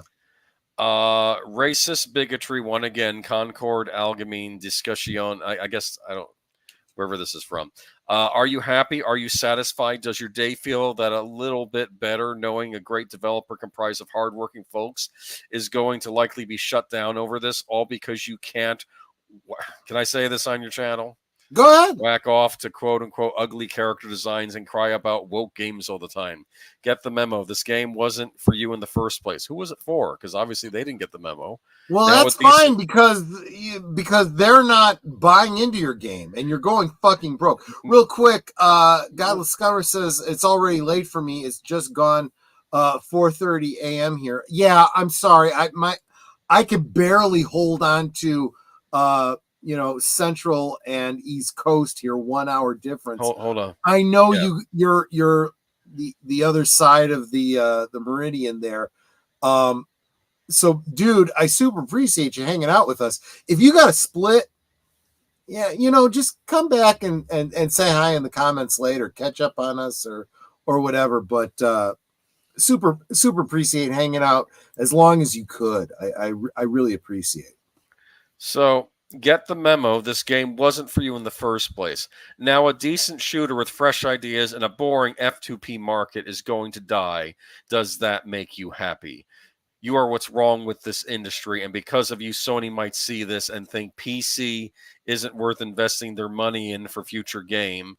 Hope you're satisfied. What are they talking about? Political correctness? Well, I'll tell you what. I'll tell you what. What you are telling people is, or maybe PC gaming. Okay. This is exactly what I started with Kelly Sue DeConnick, right? If this isn't made for you, stay away. So they will fucking stay away. And anything you ever fucking make they will stay away from, because you have just insulted your client base. You've told them what I'm making isn't for you. You're a piece of shit. I don't want to do business with you. And guess what? They won't do business with you. Look. Edit. Well, congratulations. The game is shutting down completely. Hope you miserable gamers are happy. I'll tell you what. I'm not happy or sad. I don't give a flying fuck. I don't care. Anyway. You should care because you're broke. Just saying. Oh, Jesse Gardo says, what game is this? Concord. You've never heard of it. Anyway. I don't even know what the fuck. No. You have sent me so many articles about Concord. I don't even know what the fuck this piece of shit is. The characters in it reminded me of like a Guardians of the Galaxy knockoff. And I'm thinking this might have been fresh 10 years ago. This is not. So this is my point. These are people that use identity politics and social Marxism as a cover for the fact that they don't do shit. They don't know shit. Everything they put out is shit. And they want to guilt people into giving them money. Fuck you. Go away. Anyway, this isn't going to stop now. Sony, PlayStation company, you don't have your employees talk to your customer base like this. This person, if they have not been let go, needs to be let go now. You need to issue a public apology about this. The problem is, this is flat out insulting to your customer base. This is ridiculous. This is, and I'll apply this to for example, Disney. Disney doesn't see this as a bug; they see it as a feature. They agree with this. So those companies deserve to go fucking bankrupt. If you do not put out a product people want, they will not buy it. Yeah. You will make no money. You will become irrelevant. Funny enough, Sony also released another game recently, like this week, called Astrobot. And everybody's loving Astrobot. I guess it's a game like a platformer you play as a robot, like a cute robot, and it's gotten good reviews, and it's probably a game people would generally want to play. Yeah. But it wasn't a live service game where you can bilk people for money and get those whales that you want those whales in your live service games. The one person that keeps spending all their money and their parents' money on your stupid. And here's the other thing that comes, the marketing element, right, is if you've already generated a lot of bad will, it suddenly doesn't matter if you're putting out a good product. People will stay away because you've pissed them off. Because it's possible Sony might have tried retooling this. Yeah. At some point, maybe tried remaking it and reselling it. And now there's just the ill will that's just been spread now. Forget it. It's done. There is I don't remember the numbers off the top of my head, but there is a Ferengi rule of acquisition. Customers are like latinum. Treasure them. Yes. And that actually is a great Ferengi saying. Yeah, no, the Ferengi rules of acquisition were actually a great if you're in business, there are two things you should pay close attention to. The Ferengi rules of acquisition and Sun Tzu's The Art of War, believe it or not. This is how you succeed. Know how to win a war, because business is very much like a war. And the Ferengi rules of acquisition sometimes seem contradictory, but they're not. It is play both sides of the fence, because the Ferengi rule of acquisition 112 is never have sex with the boss's daughter. But the Ferengi rule of acquisition 113 is always have sex with the boss. Jessica asking, the only thing I care about Sony games is the fuck are we going to get Sly Cooper 5? I have to tell you, I think the Sony president or some Sony administrator in Japan, which I found it interesting, there still are Sony people in Japan because I thought they moved the entire thing to California. But Sony has a lot. He was saying that PlayStation doesn't have enough original series, and I'm thinking they could probably use more, but they have a lot of stuff they haven't utilized yet, like the Sly Cooper series. Again, this is an example of if you want to make money, yes, if you want to make money, listen to the fans. Give them what they want. Remember Resistance: Fall of Man? You were kind of interested in that one, the first shooter that took place in. And don't get me wrong, there was a lot of woke bullshit in there, but it was actually a good game. Yeah, well, it was. I thought the premise was interesting. It was like alternative history where aliens invaded, so the World War II didn't happen, but then other things happened because of the. I'm sorry, I'm mistaking it for a different game. This was the first person shooter, alternate 1950s Russia, right? Oh, that's a different one. Okay. Yeah, no, I'm sorry. I was thinking of oh God. Well, you probably like Resistance. You'd find the concept Something Become Human. It was Something Become Human. Detroit Become Human? Detroit Become Human is the one I was thinking of. Yeah. Sorry. Is that the one with androids in it? Mm-hmm. There was a lot of woke elements in it, but it was actually a really good game. Actually, I can't speak to that because I never actually played the game. I only ever watched YouTube playthroughs of it. I'm more of I'd love to see the story, don't really give a care about the game itself kind of guy. That's just me. This is where Boomer and I differ. What do you mean? You'd care about the story? Yeah. I don't have to play the game to enjoy a YouTube playthrough of it. It depends on the game, I guess. Actually, Age Boomer, Sly Cooper, Killzone, and there are more games. There's Champions of Norath, which was kind of their Diablo killer. They should bring that back. Yeah, that took place in the EverQuest universe because Sony owns EverQuest apparently. But just EverQuest is EverQuest is a live service game. What? EverQuest is D&D adjacent, right? Well, it may have similar rules, but I think it's its own thing. Anyway, EverQuest, I believe, is based on a comic. There's a really interesting YouTube series on that you should check out. Yeah, if you get a chance. Can the best of Star Wars survive the worst of its fans? Let's move into. So if this particular topic really resonates with you, check the description of the video. I have a MeWe group specifically called the fans. What is it? The Fans Strike Back. Yeah, the Fans Strike Back against Disney Star Wars. Basically, because Disney Star Wars hates its fans. It really does. There's a whole MeWe group where I post articles and talk about it. Yeah, might be worth following if you're interested in this particular topic. But Boomer, go ahead.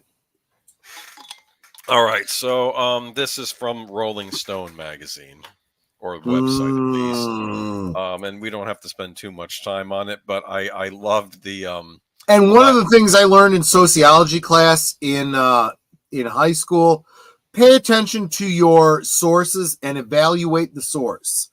Some sources are better than others. Some are more objective. Some have very strong biases. And that's all I'm going to say. Yeah. When George Lucas debuted his science fiction epic about a galaxy far, far away in 1977, Star Wars went from a long-shot space opera into the highest-grossing science fiction franchise of all time. Almost 50 years ago on one sale to entertainment conglomerate Disney later, Star Wars isn't just a one-off world. There have been prequels, reboots, standalone television series, and an in-depth theme park attraction. I don't know how in-depth it was. Can I interrupt for a go second? Right ahead. I gotta cut some of this out because it goes on for a bit. No, I get you. Yeah. Godless Scummer, I can't agree or disagree with you only because it depends on exactly what you mean. You've encountered some toxic people. We won't get. No doubt about it. Absolutely. Yeah. But including people you thought you were on the same side with. Yes. You're not wrong. You are not wrong. And people that, or person that I probably agree with a lot of things, but was completely unwilling and rigid on some things. We weren't allowed to disagree, and so fuck you. Yeah. So based on what Age of Boomer has just reminded me of, given that, I would have to agree with you, Godless Scummer. But it depends on exactly what you specifically mean. I think the biggest problem that most fans have, most Star Wars fans, and I'm going to extend this to fans of any franchise, Star Trek, whatever. There is this idea of canon. You bring up canon, and some people get all fucking bent out of shape. And good storytelling depends on canon. If you don't have an integral story and it's whatever, this writer decides, then you're not even telling stories within the same franchise. You're making up, alternate histories, reality bullshit. There needs to be a unity of fans, or you don't have a successful franchise. You don't have a franchise, period. You have choose your own adventure stories is what you have. And Star Wars fans want things to make sense. Star Trek fans want things to make sense. When you put out a chronology, star maps, things like that, we expect all the writers to pay attention to that stuff. Not say, well, it's fiction, I can do whatever I want. No, fuck you. You follow the canon of this franchise or get the fuck out. Can I say my personal opinion of what I think Star Wars is or is supposed to be about? I think at the core it's about heroism, isn't it? Well, if you want to boil it down to its brass tacks, based on what Lucas said, yeah, it's basically good versus evil and the hero's journey. Even on The Mandalorian, where he starts out maybe as kind of a anti-hero, doesn't he eventually turn into a more heroic character throughout that series? Is that what happens? He's barely an anti-hero, right? Okay, yeah. He is a mercenary who clearly has a heart, who is clearly, if you were to give him an alignment based on Dungeons and Dragons alignments, he's like chaotic neutral at worst. Yes. Right? But he definitely has a heart. And what happens? One of his first assignments is he's given a baby. And he can't take care of. And he can't bring harm to the baby. That's basically what absolutely. The father instinct kicks in. Yes. And this is the hero's journey, right? He's like, I need to, and it relates to his history too, and what happened to him in his past. Right. This is good storytelling. This is character development, and you follow this character. You break that, you lose the fandom. Boom, done. That's it. You want to make money? Tell a good story. You want to lose money? Alienate the fans. Period. Full stop. But this is Rolling Stone. We're getting into some biased articles, so no shit. But like most popular culture, the Star Wars fandom, especially online, has been inundated with loud, conservative, and in some cases, incredibly racist voices. While Disney has never said these voices are directly impacting what shows get made, the vocal pause right there. Where the fuck are they getting racist? Well, nobody gives a shit about the fact that the main character is black, that the anti-hero is Asian. Nobody cares about that bullshit. So no one cared. I don't think anybody said a peep when Mace Windu was played by Samuel L. Jackson. When you had Lando Calrissian show up. When you had Carl Weathers was on The Mandalorian. Netter, who has a personal vendetta against Samuel L. Jackson because he destroyed Coulson's cards. Yes. See, no, I mean, yeah. And well, you need to watch Agents of S.H.I.E.L.D. to get into that further. Okay. I do. I love Netter for understanding that. Especially after all the water damage crap we went through with his cards. Your cards. God, if it makes you feel any better, on Agents of S.H.I.E.L.D., you find out Agent Coulson has a lot more cool toys. Okay. Well, yes, Yes. you're right about that. He But had an old school flying but car. other like in than the that, 60s. Samuel Jackson is the GOAT, right? And even though it's very clear from some of the things that he said, politically, he and I are not aligned. I don't give a shit about When all he's that being stuff. interviewed about whatever Star Wars always playing, he's not bringing that up. That's the point. Yeah, It's just- exactly right. Exactly right. Okay, so I'm sorry. The Acolyte, in my opinion, started out with those interviews just really antagonizing the fans. One of the actors saying, Wait a Anakin minute. blew up the Death Godless Star. Scummer is making a great point here. Mhm. I don't think everything that comes out under Disney is bad. I really enjoyed both the new Thrawn trilogies.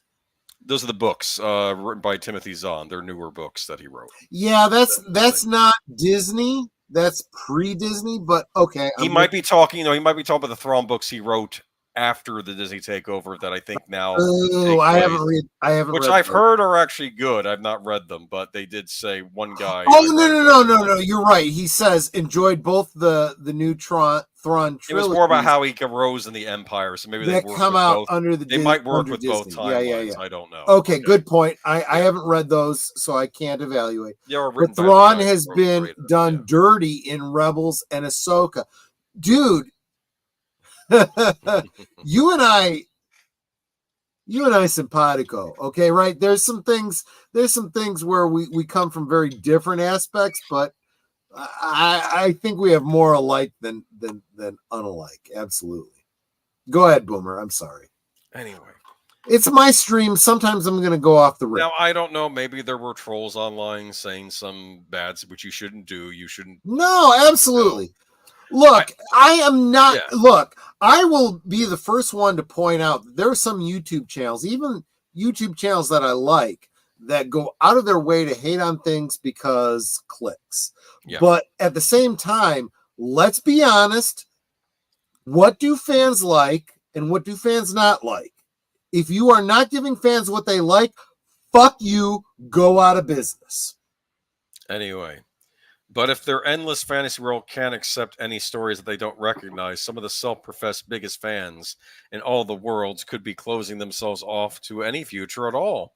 What is crystal clear, and he has Kyber in the middle, or whoever wrote that article, before Star Wars can have another successful show, the loudest voices online need to realize that Star Wars they want to return to never existed in the first place.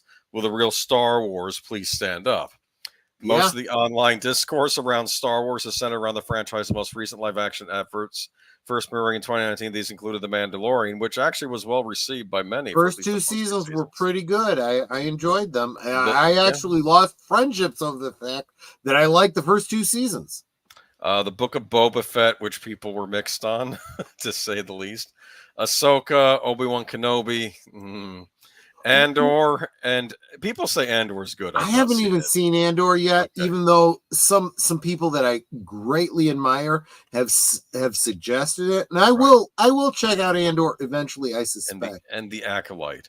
The market has been oversaturated with stories, especially many that occur in the same time frames, with fans frankly getting tired, in some cases outright bored. So I have to ask this, based on the topic.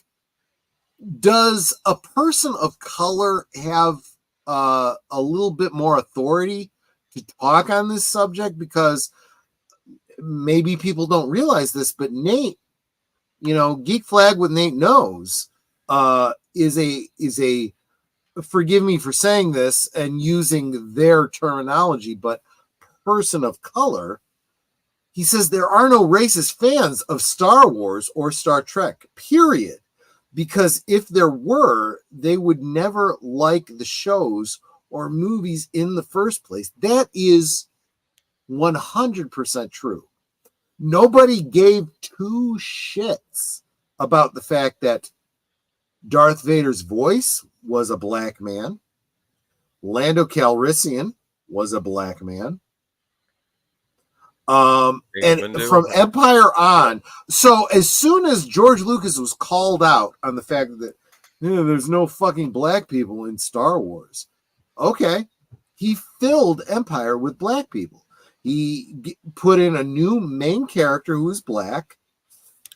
Like half of his staff on Cloud City was black, right? Yeah. It's been in the Star Wars series almost from the beginning, and second movie, and it's not nothing weird to see. That's not the issue. The issue is that some of these characters that have been played have not been. Nobody really liked Reva. It's right. Reva was a nobody shit liked character. Kylo Ren. Zero to do with the fact that she was female. It had zero to do with the fact that she was black. You wrote a shitty story with shitty characters that people didn't like, and you are trying to hide behind these social Marxist issues that nobody gives a flying fuck about. Anyway, though, but it goes however the low audience scores angry YouTuber. And wait, before you go on, sure. I want to finish my point here. All right. Nate is, let's face it, Nate I consider to be a dear friend. Okay, I am not bringing this up to say, oh, I'm not racist because I have a black friend. Because none of that stuff means bullshit to me. I don't give a fuck about race. It doesn't matter to me what Nate's race is. The fact that he happens to be a person of color, and I'm only saying that because that's their term, Nate. I know that's not a term you really dig, but whatever, right? Netter wants me to drink something other than alcohol now. But this is not me virtue signaling and saying I've got black friends. I've got friends. I don't think about what their color is until someone brings up the issue. And I'm like, oh, Nate's black and Evelyn's black. Mark's Jewish, right? And I've got I'm sure there's other. I don't give a crap what your ethnicity is.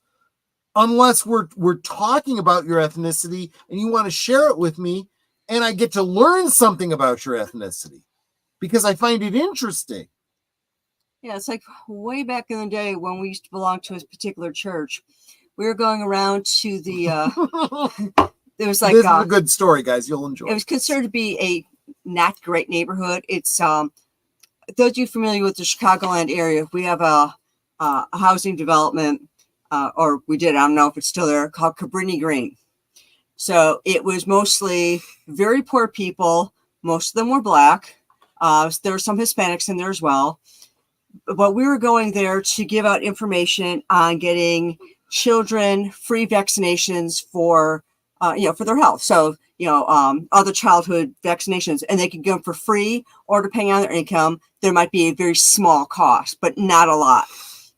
And so we're going to different apartments in a particular block to get out this information. Well, we get there, and there's a bunch of us white folks in here, and our group leader for this particular day goes, okay, make sure that you grab a brother. So I grab my husband's arm and the other white guy next to me, and he goes, because she's thinking religious brother, And he goes, oh, no, sister. I mean, a brother, like a me. Brother. Yeah, he goes, a brother like me, because he was black. And I'm like, and I just looked up for a second, and I'm like, oh, yeah. It's like, oh, you mean black brother. Okay. Yeah, because he goes, yeah, you both white folks, you need a brother with you. And I'm like, oh, okay. It was up until that point, I was not thinking about he's black, I'm white, or this is a black neighborhood, or any of that. It was just let's face it, we were fucking naive, and we learned a lot that day. And yeah, there you go. I apparently don't see color. Unless you make an issue of it, I'm not going to see your color. Godless scummers, it's not important. I'm aware of it, but it's not important to me.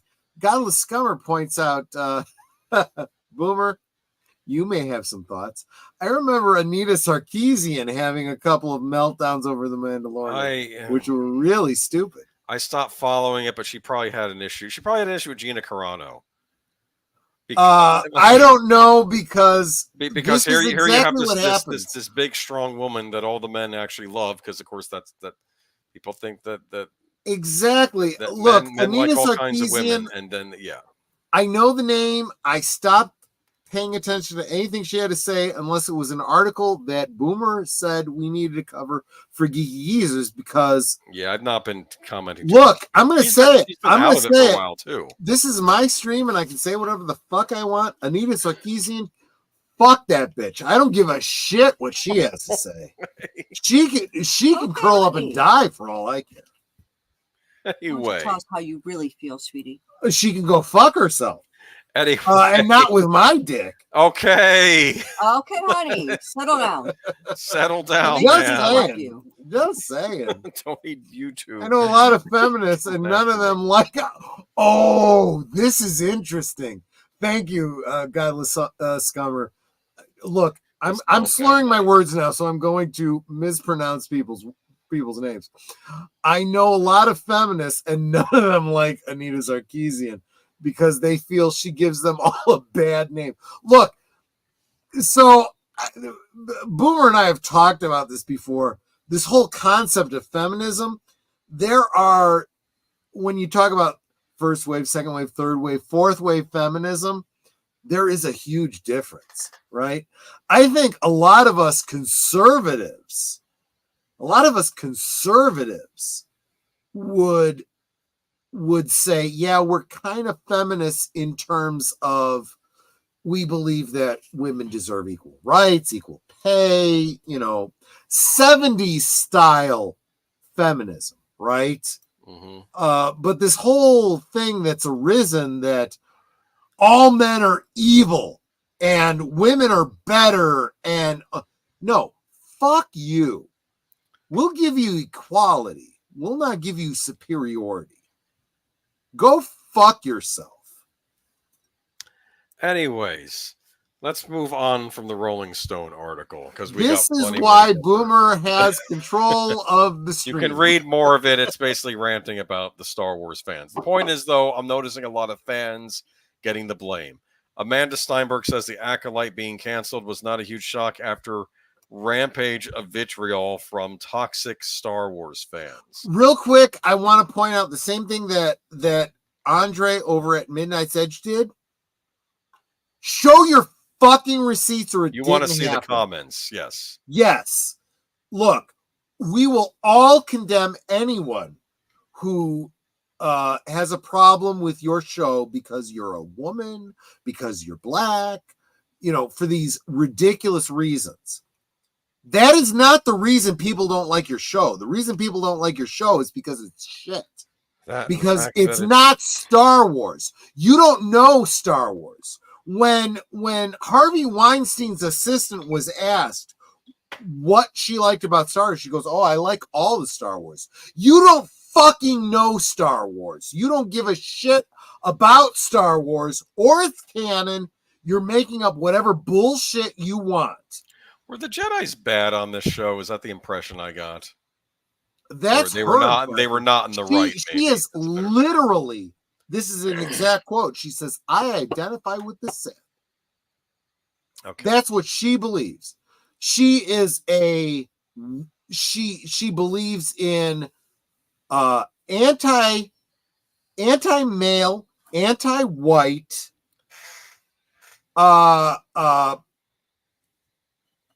anti-Christian, everything. That's what she wanted to work into this. Leslie Headland you're talking about.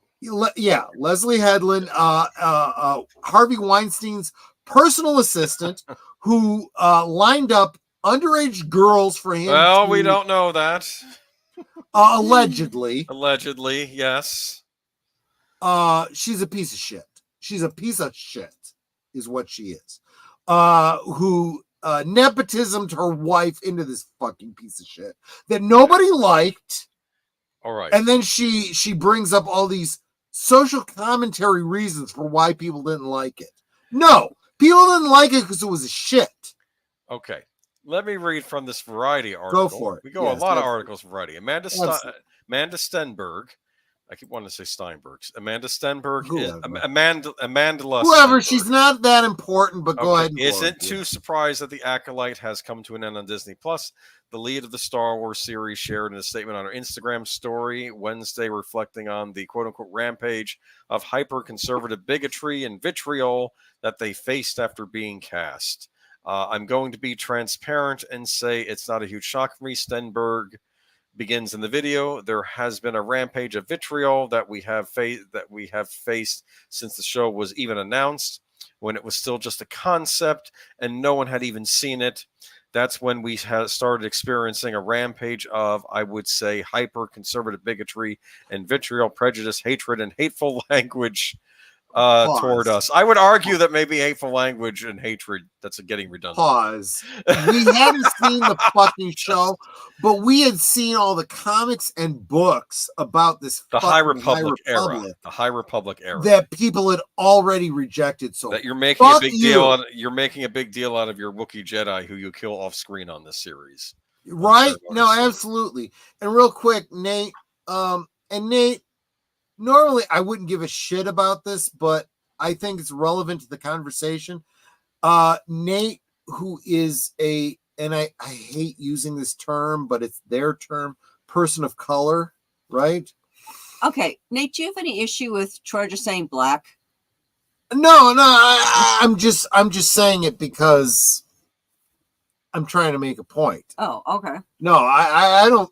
I could say black, and I don't think Nate would care. But listen to what he says. Troy, Netter, you are not naive. You are just being good people and just keep being good people. So, fuck all of you social Marxists, leftist assholes who say, white people, black people, whatever. Fuck you. Okay. Nate is my brother. Okay. Doesn't matter what color he is. He happens to be black. I happen to be white. I don't give a shit about that. You do. And that says more about you than it says about either of us. Right? I guess maybe that's the point of tonight's stream. Fuck all of you fucking leftists who want to find ways to divide us based on color, race, gender, whatever. Okay?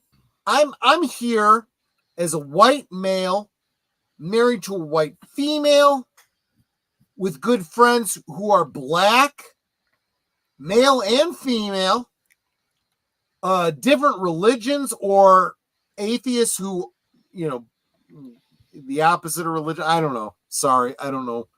Words fail me on that, but you know what I mean. Believe differently than I do. We are all friends. Fuck you for trying to divide us. You won't do it. And all of us are united in rejecting your bullshit, canon breaking shows. Yes. Okay. Take over, Boomer. You sure gonna let him talk now? Yeah, I'm sorry, Boomer. Okay. Though The Acolyte generally drew praise from critics, the series was The series was review bombed, meaning that a group of fans formed a digital protest and posted negative reviews en masse. This practice often impacts productions that include actors of color and LGBTQ characters. The 2017 Star Wars film, The Last Jedi, also faced an extreme backlash from online fans upon its release.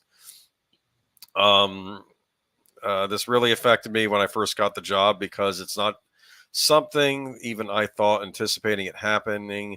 It's not something you can fully understand what it feels like until it's happening to you, Stenberg says. However, I feel like I kind of moved through those feelings in various ways, including being vocal about it myself. Yeah, she did that little music video. It just became inarguable for me at a certain point, and in order to continue to be myself, I would have to honor my value system by being vocal, even in the context of working for Disney. It is an incredible honor and dream for me to be in this universe They added, of course, I'm very sad about the show being canceled. I just want to let the people out there know who supported us in that way and supported us vocally, despite and in the face of all vitriol that we received and the kind of targeted attack. I would just say we received by the alt-right, just that you were deeply loved and appreciated, and it made this job all the worthwhile. What is she talking about? Fuck you. Fuck you. I hate to say this. You know, I can tell you and I, we barely talked about the Acolyte up until now. Let's be honest here on either of our channels. I don't give a shit about the Acolyte. Godless Scumner, says one of Anita Sarkeesian's issues was Bo-Katan's boob armor.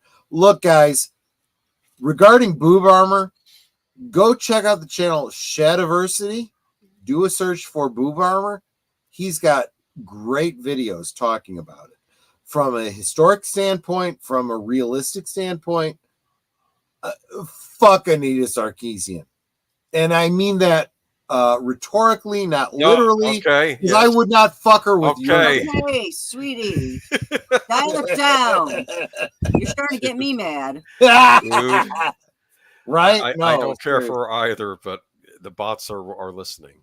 Anyway, fuck the bots. I have no idea. Okay. Anyways, what are we talking about now? Hey, Troy, speaking of a leftist, I think there's a shit ton we disagree on, but you seem like a kind of guy I could go have a beer with and get on. No, exactly. That is the whole point of my channel. You have just summed it up. Okay. In one comment, Godless Scumner. Thank you so much. I got a ruler. I'm not afraid to use it. You know what? Right. I've been beaten by nuns for years, so I'm used to that shit. Yeah. Here we go. They smack you over the head with it. Not over the head, only on the hands.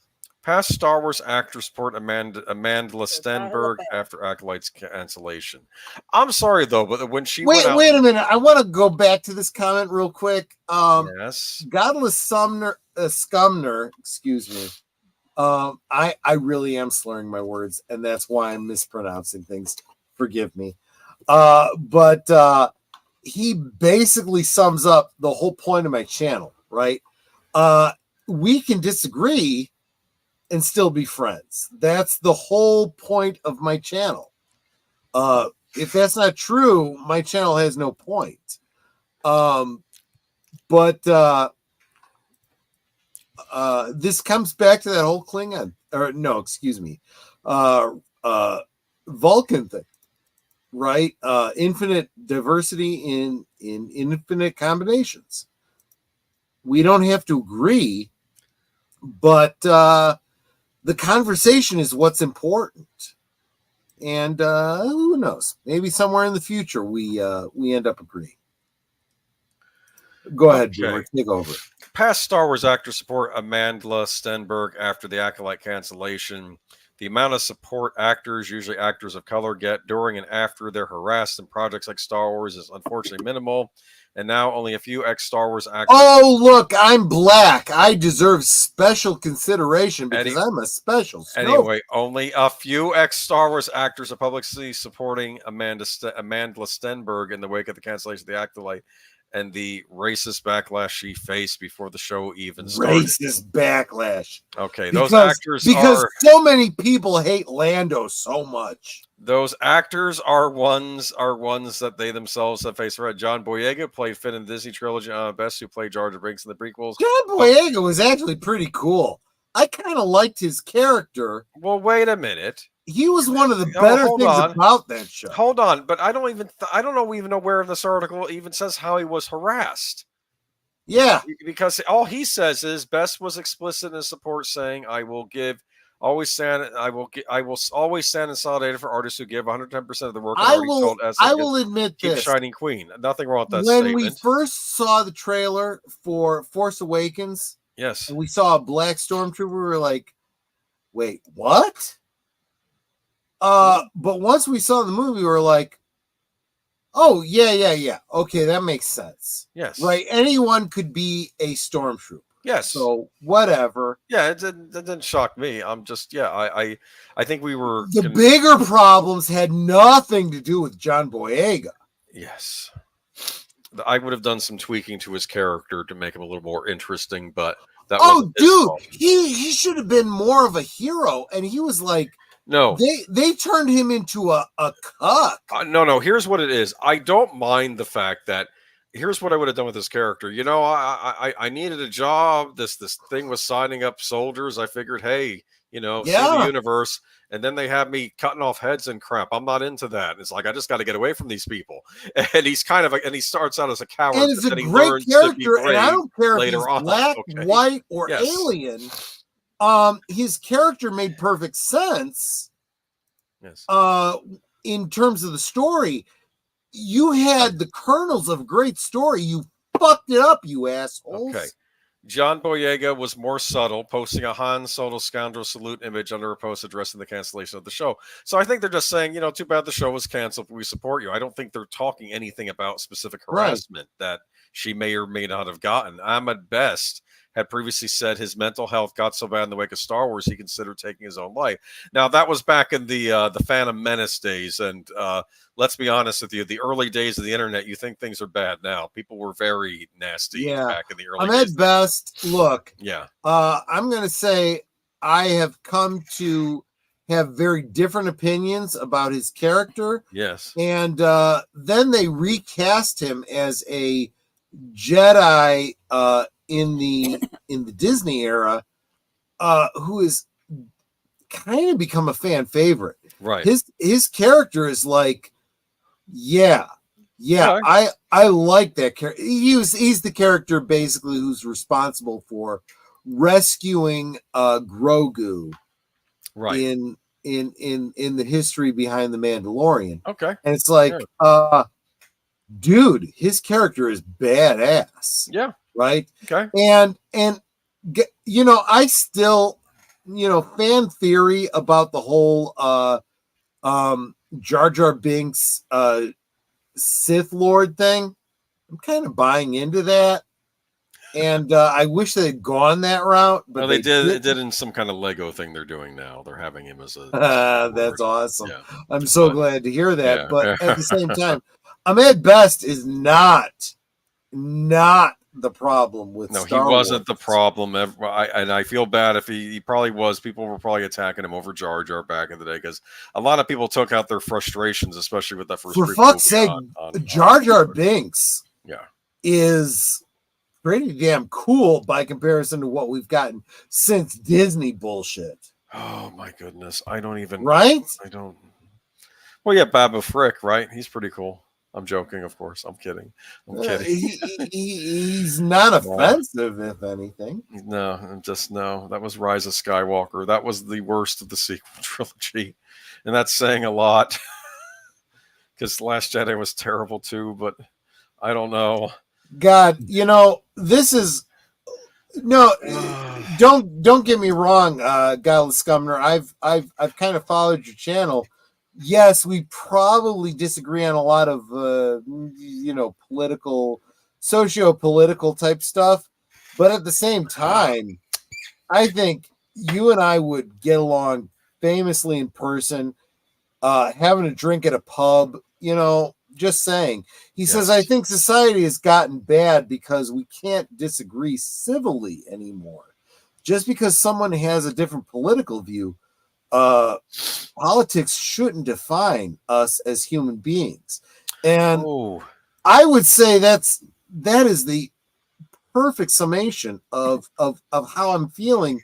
You know, I do feel that Godless Scummer and I probably,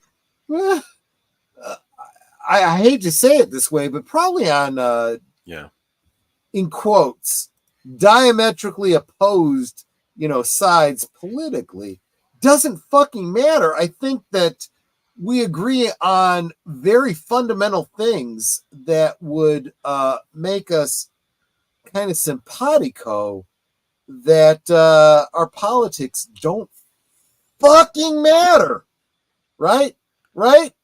That's kind of the whole point of my stream tonight.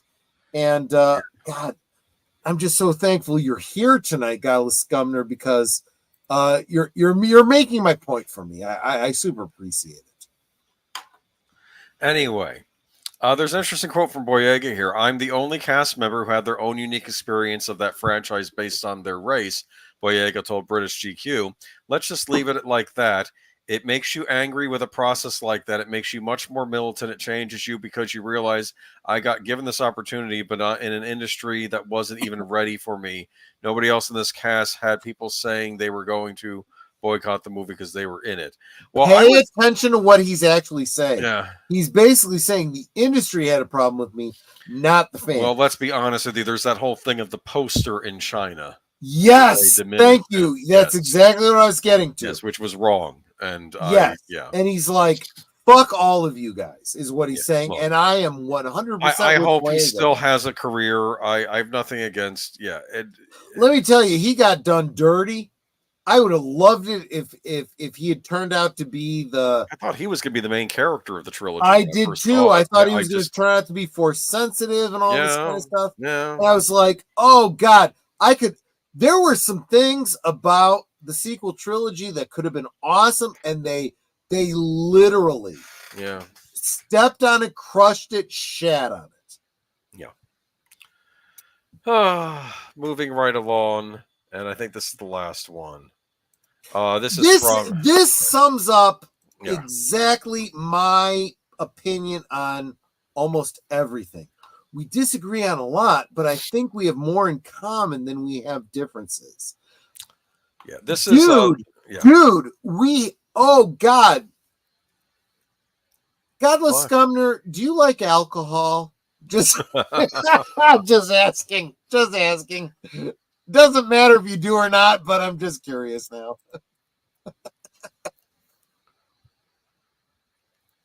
Curtis, they had some great ideas in the Acolyte, but for some reason they just kind of destroyed everything. That's what Disney does. Like when I said in my opening monologue, right? I said these cultural Marxists, these social vandals, I meant that. That is the through line for this whole stream. Like even in Last Jedi, with the idea that maybe Kylo Ren and Rey wouldn't fight each other, they would just join forces and stop this whole dark light thing. Now, I don't know if that would have been a good idea, but at least would have been more interesting than what we got anyway. Yeah. But it was just. And let me say, just Daisy Ridley, right? Yes. You know, people are down on her because of the role she played. I've never attacked her. Yeah. No. I do feel. And I've said this in multiple social media streams. If you are an actor, fucking pay attention to the lay of the land. Don't take remakes and these socially engineered, gender swap, race swap bullshit. No one knew this was going to happen at the time. No. I agree with you. The people that were involved in the original trilogy had no fucking clue this bullshit was happening. Nope. But at the same time, Daisy Ridley, beautiful woman who could have been a great asset to Star Wars. I would have been totally behind her as the driving force, as the hero for the next phase of Star Wars. But she was done as dirty as John Boyega. I kind of wish she had gone into British television. Maybe after this trilogy, she could have done stuff with, the BBC or ITV or something. But oh well. Yeah, I agree. Okay. So this is why, coming around again, I've said this about a number of things. Pay attention. If you're an actor and you take a role in a ill-advised remake or culturally vandalizing script, stay the fuck away from it. Say, you know what, I don't need a paycheck this bad. Let's be honest here. Last Jedi had Laura Dern in it. We're loving Laura Dern on Twin Peaks. They turned her absolutely into Admiral Holdo, which no. She had no idea what she was getting into with Star Wars. She should have stayed the fuck away. Oscar Isaac, great actor. They didn't know what to do with him. His personality completely changed from Force Awakens to Last Jedi. It's like they shat all over him. Yes. So but I'll tell you what, Dune, he's the man. Yeah. He's the man. And I don't know what his ethnicity is, and I don't care. I think he's Latino, but I don't think it matters. I don't think he brings it up. He's just an actor. Let's face it. I do have an affinity for Latino, but that's neither here nor there. Okay, all right. Anyway, right. Growing up Italian American, just simpatico stuff. I see. Yeah. Anyway, viewpoints aren't always the same this is from That Park Place, and we're going to end with this. Viewpoints aren't always the same from individual to individual, from community to community, and from nation to nation. Expression of those viewpoints, however, is vital to the understanding of individuals. Please, YouTube, listen. Not to mention the ability to navigate disagreements in a civilized, tolerable fashion. Most of the time. Anyway, what area? Look, I've disagreed with people in my own chat, and we have loved each other doing it. There you go. Yes. One area where there seems to be tremendous agreement, however, is that The Acolyte, a television show on Disney Plus is created by Lucasfilm, was not a very good experience for viewers. The Acolyte currently has a horrendous 3.7 audience score on Metacritic and 18% audience score on Rotten Tomatoes. Claims of the show was review bump seem hard to square with other shows having received excellent audience reception in the past, even when their messaging has gone against those who might have disliked The Acolyte. For example, it's hard to figure out how Barbie could have done so well at the box office and with audiences, even while being accused of some degree of misandry. Where were all the vitriolic rage baiters for that film? So I guess what he's trying to say is maybe all this stuff about, hate bombing and rage baiters, this isn't an actual thing. So that, I'll tell you what, Barbie is the exception that proves the rule, right? It is absolutely misandrist. It is absolutely biased, fourth wave feminist bullshit, but it was a good movie. That's the key. And it catered to its audience. That's why it did well. I mean, look at you mentioned Hocus Pocus 2 and Inside Out 2. These weren't review bombed. Right. And if you're a Disney hater and a hater of Disney Star Wars, if there really was this concerted effort to destroy Disney, you'd be going after anything Disney related. Absolutely. That's not happening. Absolutely. Because people, it's just regular people who go on there says I didn't care for it. It's not this fantasy they've cooked up in their heads that there's legions of just angry guys in their basement that are just review bombing with nothing better to do. I'm sorry. I think this is a fantasy. It might be. There's nobody who gives a flying fuck about something that is review bombing things just for the fuck of it. They are giving honest opinions. You might do well to pay attention to these honest opinions if you want to make money. If you don't want to make money, do whatever the fuck you want. Yeah. But if you want to make money, pay attention. It might be that audiences are not so easily predicted. It also might be that there's simply little substance to the claims that The Acolyte is under attack for some crazed group of people who want to end shows for featuring minorities. One might reasonably conclude that the same critics at Lucasfilm are probably also fans of Family Matters, Fresh Prince of Bel-Air, and any number of shows featuring minority casts, but also did not delve into modern identitarianism in the same way. Well, there's a great point. The Fresh Prince of Bel-Air, I love the original series. I didn't watch a single episode of the remake. They did a remake? Yes. There was a new series called The Fresh Prince of Bel-Air. Yeah, you may have misread that article. They were talking about the remake, not the original series. I didn't realize that we all watched as kids. Okay. The whole reason we liked Will Smith was because of the original Fresh Prince of Bel-Air. Yeah, he is a talent. They remade it. It was rejected. Most people didn't care for it. So was the Doogie Howser remake, but I didn't spend time review bombing that because I just didn't care. The one where they changed, they did a gender swap. But this brings us back to the basic topic of tonight.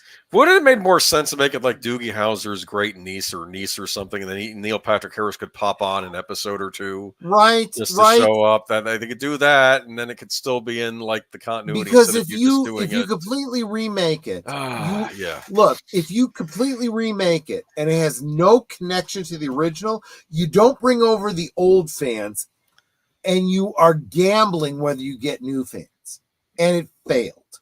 Look. Doogie Howser was. Wouldn't it be funny if it was Vinny's kid that was the super genius? Yeah. Doctor? Oh God, that would have been funny. That funny, like funny. Just by happenstance, and he's the. Because he was the dumbass, but he was the Italian that I liked because we say he was a dumbass, but I want to say that his problem was, and I think he learned this over the course of the series, he needed to apply himself. Yes. Stop being lazy because he had talent as a filmmaker. That's true. It was shown later on. He loved movies. He was doing some good stuff as a film student on the show. Yeah. But no, look, remakes never work. If you are remaking something that people loved, you're fucking yourself. If you are remaking something that had potential that is unknown, okay, there's an opportunity there. But yeah. Can I mention one of my favorite scenes on Doogie Howser? Go for it. There's a scene at the beginning where he has to give a presentation in his French class, Vinny, and he just has a board with all types of French cheeses on it. Right. And he gets in there. She's like, and like Doogie's like, I can't believe this. I don't like French, whatever. And Doogie's looking at him and says, You're a filmmaker. I don't know why you're not into learning this language. I guess because he's considering so many great movies have been made in France. Point. And then he was saying, and he says, I know Italian. And he says, you know swear words in Italian. He says, that's all you need to know. Well, he's got a point there. Italian American, that's pretty much true. Let me just say this. Yes. Doogie Howser,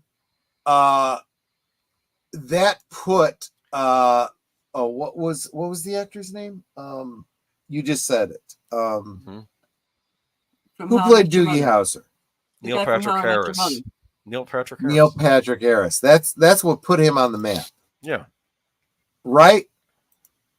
In real life, gay actor. Nobody gives a shit. He was in those Harold and Kumar movies, which were very funny. And well, look at that. They with non-white actors in them, and people love non-white actors who nobody gave a shit about because it was a good movie that people enjoyed. Look, you're looking for racism as a shield against your bullshit crap films that nobody likes. That's what they're doing here. You're lazy fuckers who can't turn out a good movie. And hiding behind ethnicity doesn't help you. Anyway, let me grow the fuck up. Let me read back from WDW Pro. Despite what should have been an indictment of Lucasfilm head Kathleen Kennedy hiring former personal assistant to Harvey Weinstein, Leslie Edlin, to run the show, a new defense has sprung up. Instead of it being the fault of a wayward studio with rapidly declining engagement, it is instead the act of deranged trolls which derailed the Acolyte. Occam's razor, this is not. Star of the show. True. Amanda Stenberg drew some praise, but also a tremendous amount of controversy when she released a diss track aimed at taking on critics of the Acolyte while the ratings were still plummeting. Look, she's the one that out of your poked the way bear. to alienate people. Fuck you.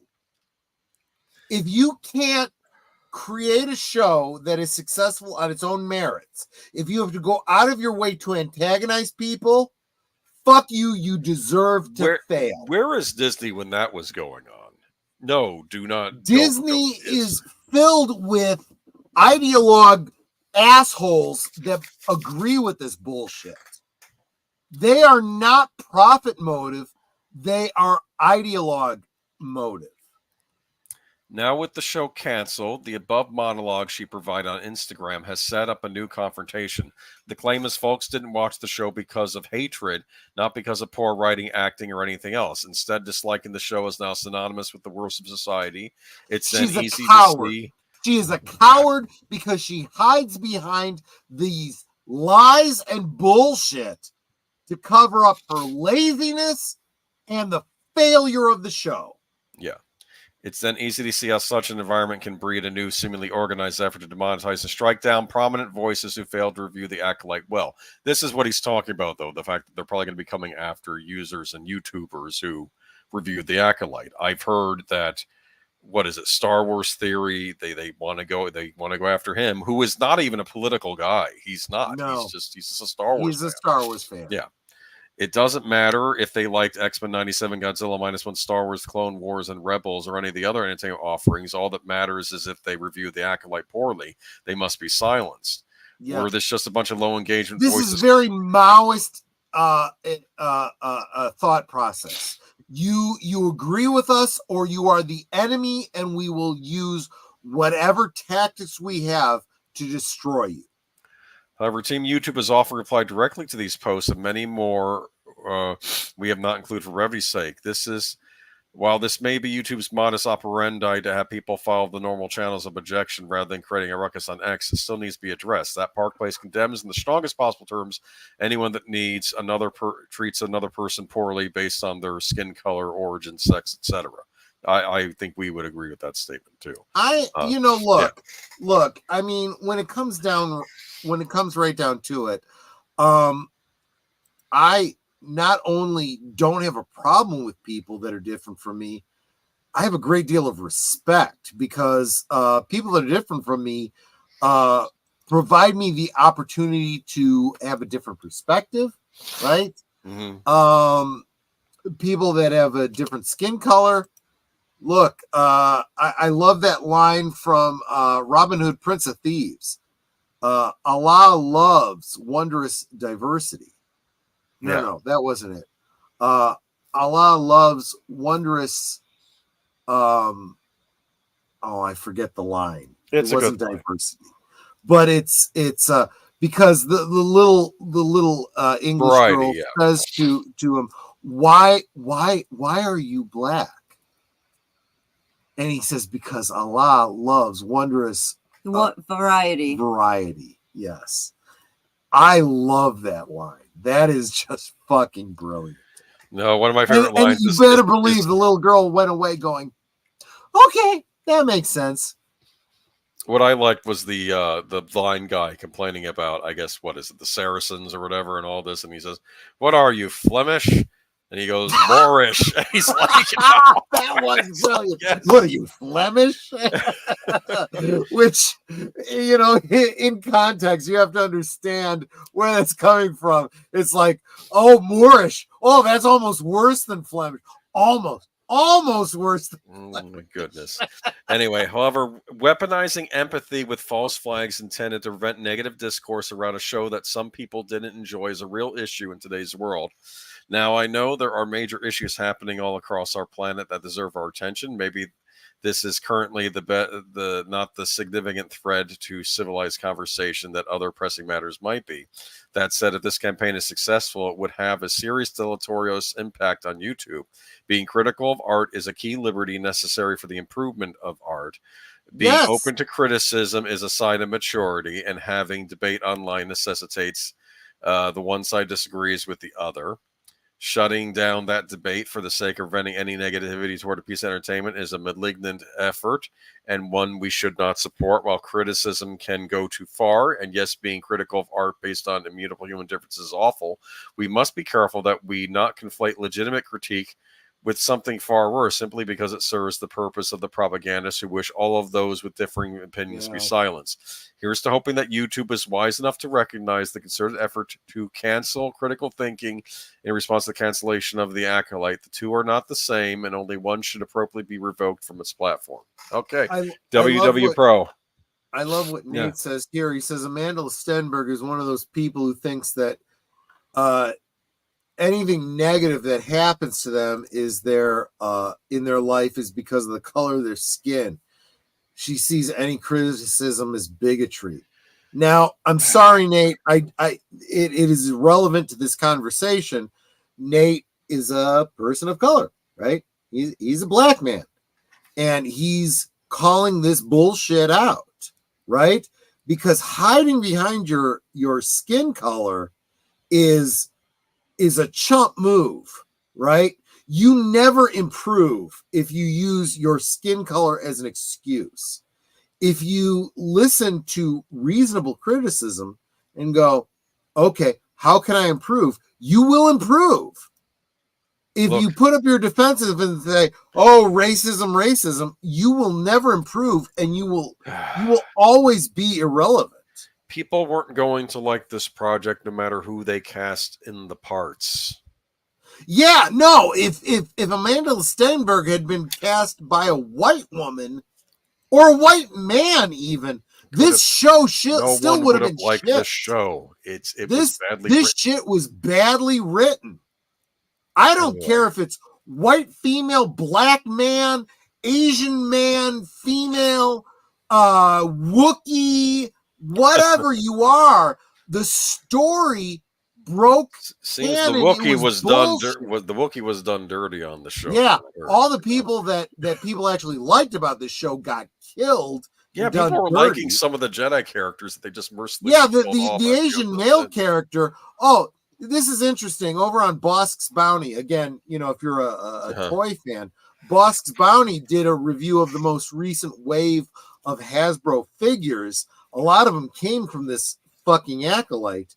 There were two of this Asian guy here. Yeah, because it was popular. The actor learned English, I think, for this role. I don't know, or at least I think he learned it.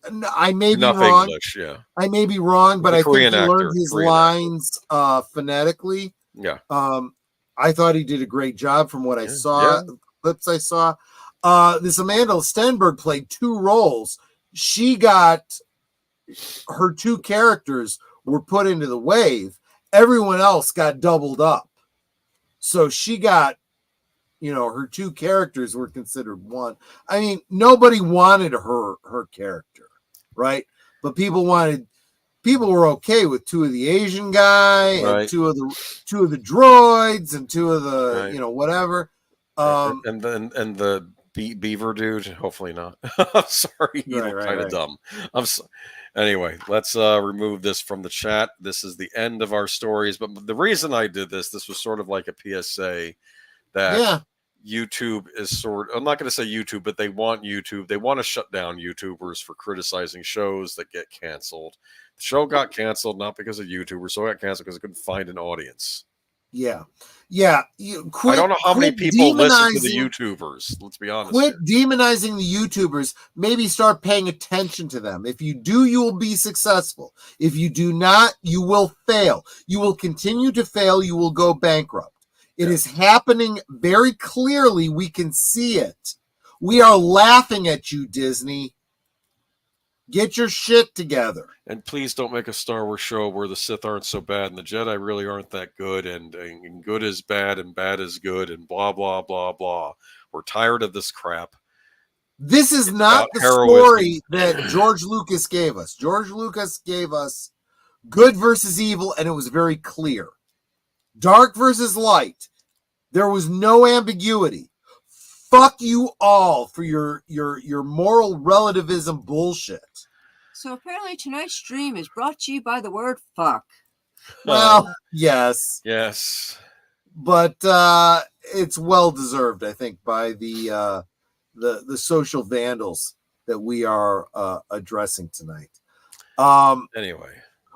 Real quick, I want to thank above all Agent Boomer, because let's face it, this stream was his. I got so drunk I didn't know what the fuck I was talking about. He was the one who put together the visuals and kept us on track, and this is why he is my designated driver. So thank you, Agent Boomer, for that. Yes. We should probably and you know what? I also want to thank all of you in the chat. Great conversations tonight. I love the fact that there were people here who didn't 100% agree, but we got along in our conversation. That in my mind justifies everything we're doing here. Thank you, everyone.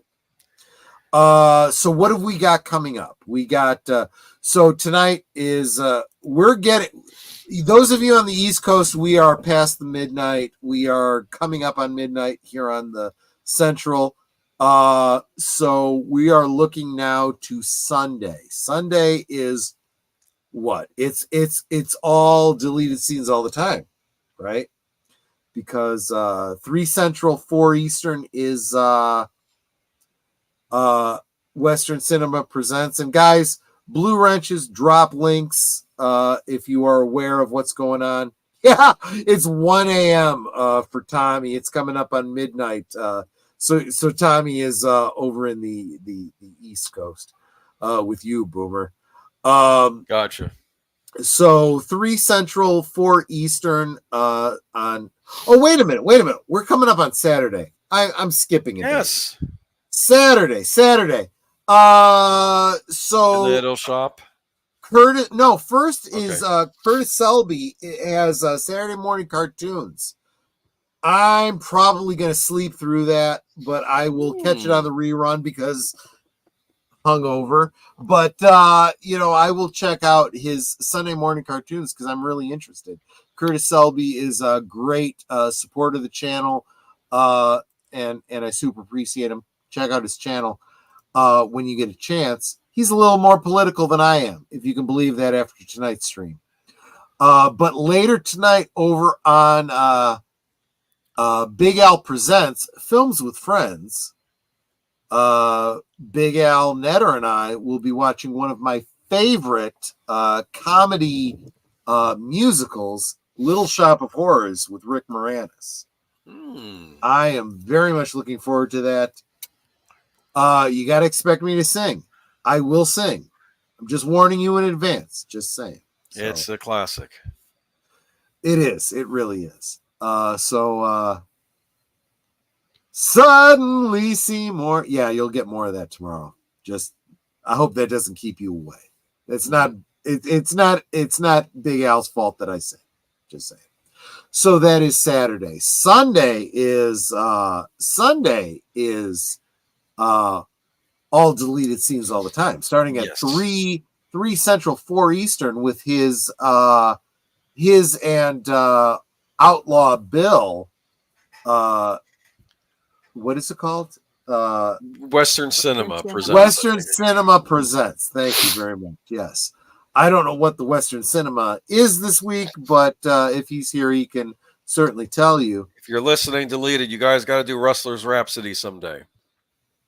I have no idea what that is. It's fun. It's got Mary Lou Henner in it. I like Mary Lou Henner. Yes, she was in Taxi. She not only that. Oh, Mary Lou Henner is. She's in one of those Western corset outfits. Okay, in this movie. Oh God, I'd love to see it. Yeah, she's a babe. She's a babe who's got a brain to match. She has an eidetic memory. She has done a lot of scientific studies because she remembers everything in detail. You can give her a date and she can tell you exactly what she did that day, what she ate that day, where she was. She's got a fucking incredible memory. Yeah, she's amazing. And she's gorgeous. Let's face it. So that is Western Cinema. He also does the unscripted. He tends to get off on kind of like my streams. He gets off a little bit on rants and maybe gets a little political sometimes, but that is 7 Central, 8 Eastern over on Deleted Scenes channel, which leads into Geeky Geezers. Give us the times, the topics. Well, here's the deal. We're going to be doing, we're going to talk a little bit more about Concord being shut down, but we're also going to be doing the big Paramount news this week, which apparently now they are under new management. Yes, they are, but Star Trek fans don't get too excited. Don't get excited yet.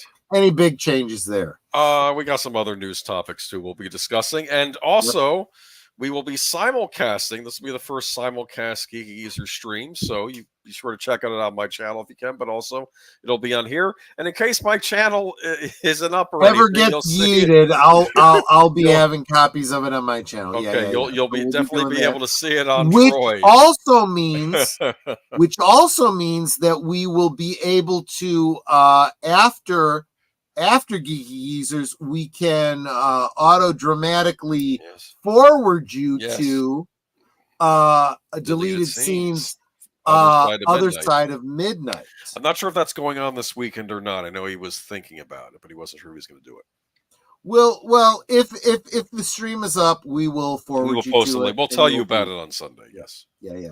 We're working behind the scenes to support each other. Yes. And help you guys out. Forward you to the streams so that we can keep some kind of cohesion between all of our channels because it's almost like a network. It really is. Yes. It's good stuff. So that is Sunday. That leads us into Monday night at the movies. On my channel, we're doing a Terminator twofer. So the original Terminator and Terminator 2, myself, Netter, and very special guest, Sin's Corner. We also consider her to be like a subject matter expert. She is a Terminator super fan.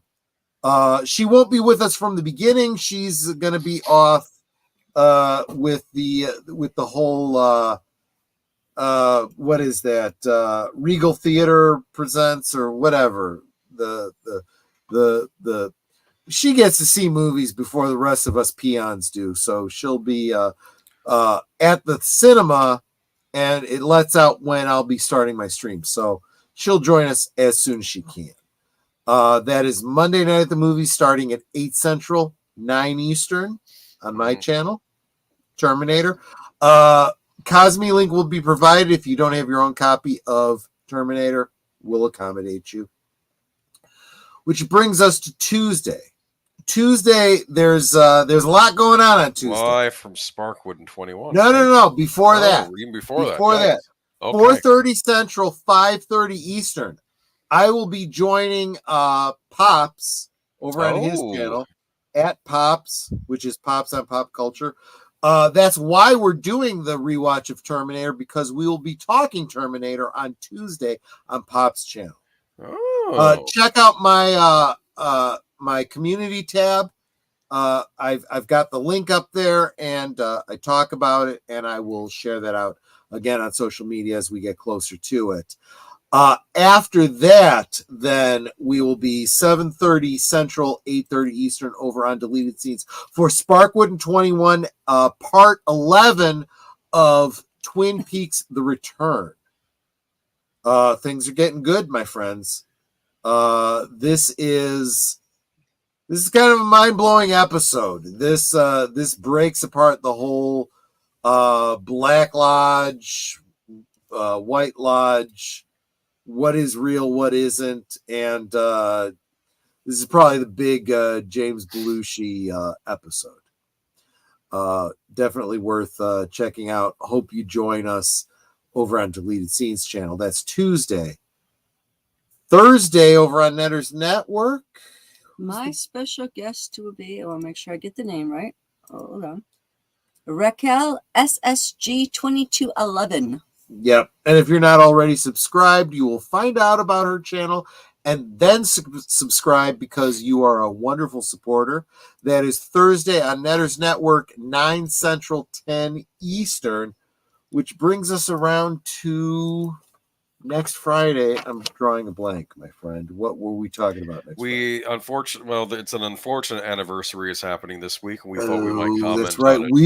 We will talk about the memories maybe of that day. Yeah. Memories of 9/11. It's 9/11 memorial. Yeah. So I don't know if you'd consider that political, but it shouldn't be. It's an historical event. We're not going after any groups. We're just talking about what happened. If you're outside the United States, maybe it's not as big a deal to you, but those of us here in the United States, where were you on 9/11, and what does it mean, and what has happened since? Yeah, so that is next week. Last call, 9 Central, 10 Eastern. Maybe a little bit serious of a stream, but I haven't talked about it on this channel before. We probably should. So hope you can join us for that. And that brings us around to Netter a week from tomorrow, what is your film? My film is. I'm sorry to put you on the spot, but I'm too. No. Dune with special Smee. Hello, humans, Thade.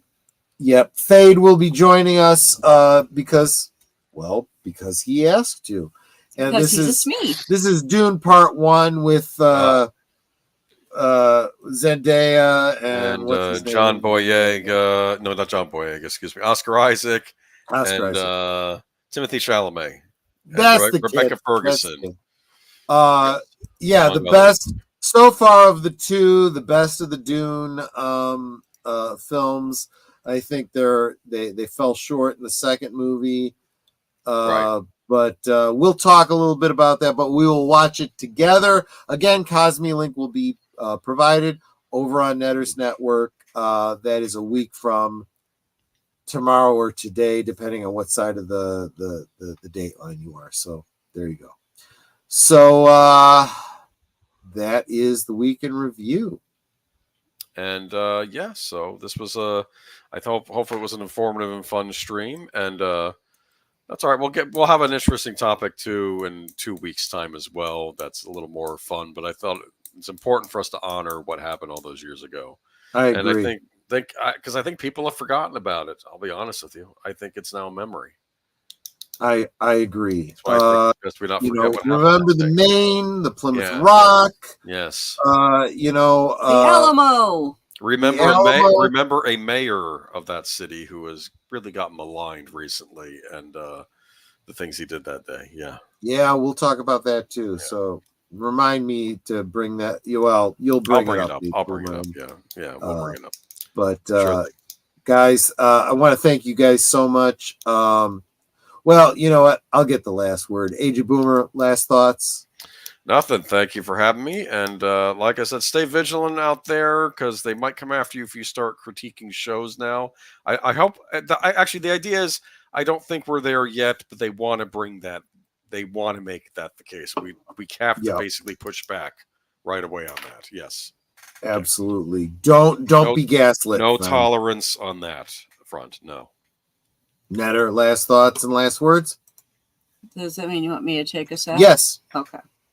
Well, you guys know I always mention to make sure that you're sub to every member of the panel as well as every member of the chat. And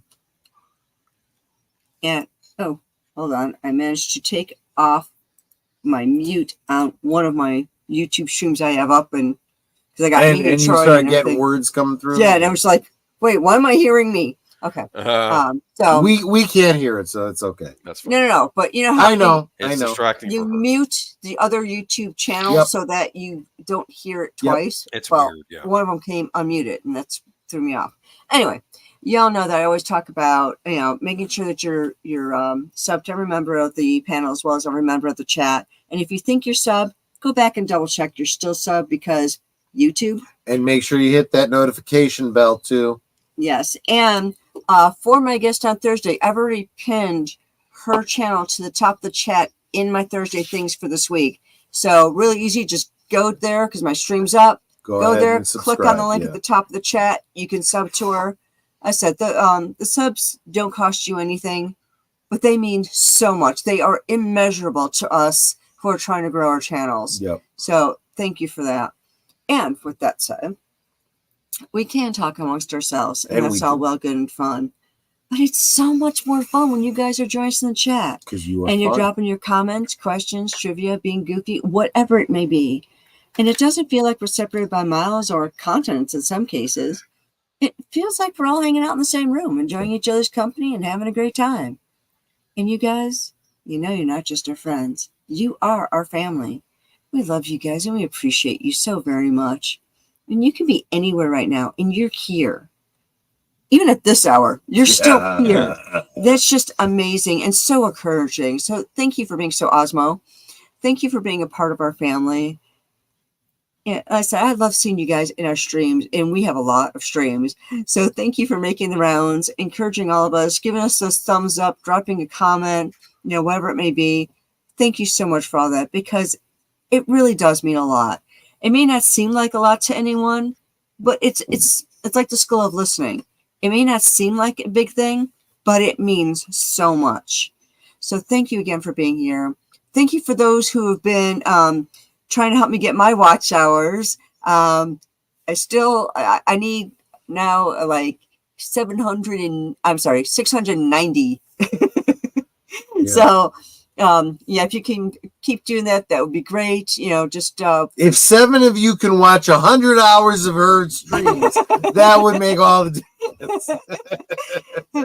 Yeah, it's like, maybe choose one of the longer streams or something. If there's a play all option, hit the play all. That would be so helpful. So thank you guys for that. If she could get monetized, that would help us incredibly.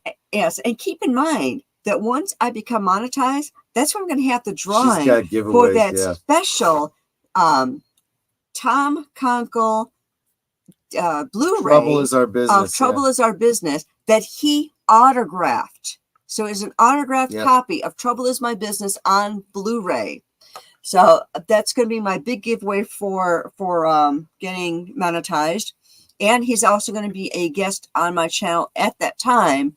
So yeah, I'm really looking forward to it. So sooner I get monetized, the sooner you guys get gifts. Because we skipped over a whole bunch when I went from like 500 to 1,000, like almost overnight. Grew real quick and then stagnated. So help us out, guys. Yeah.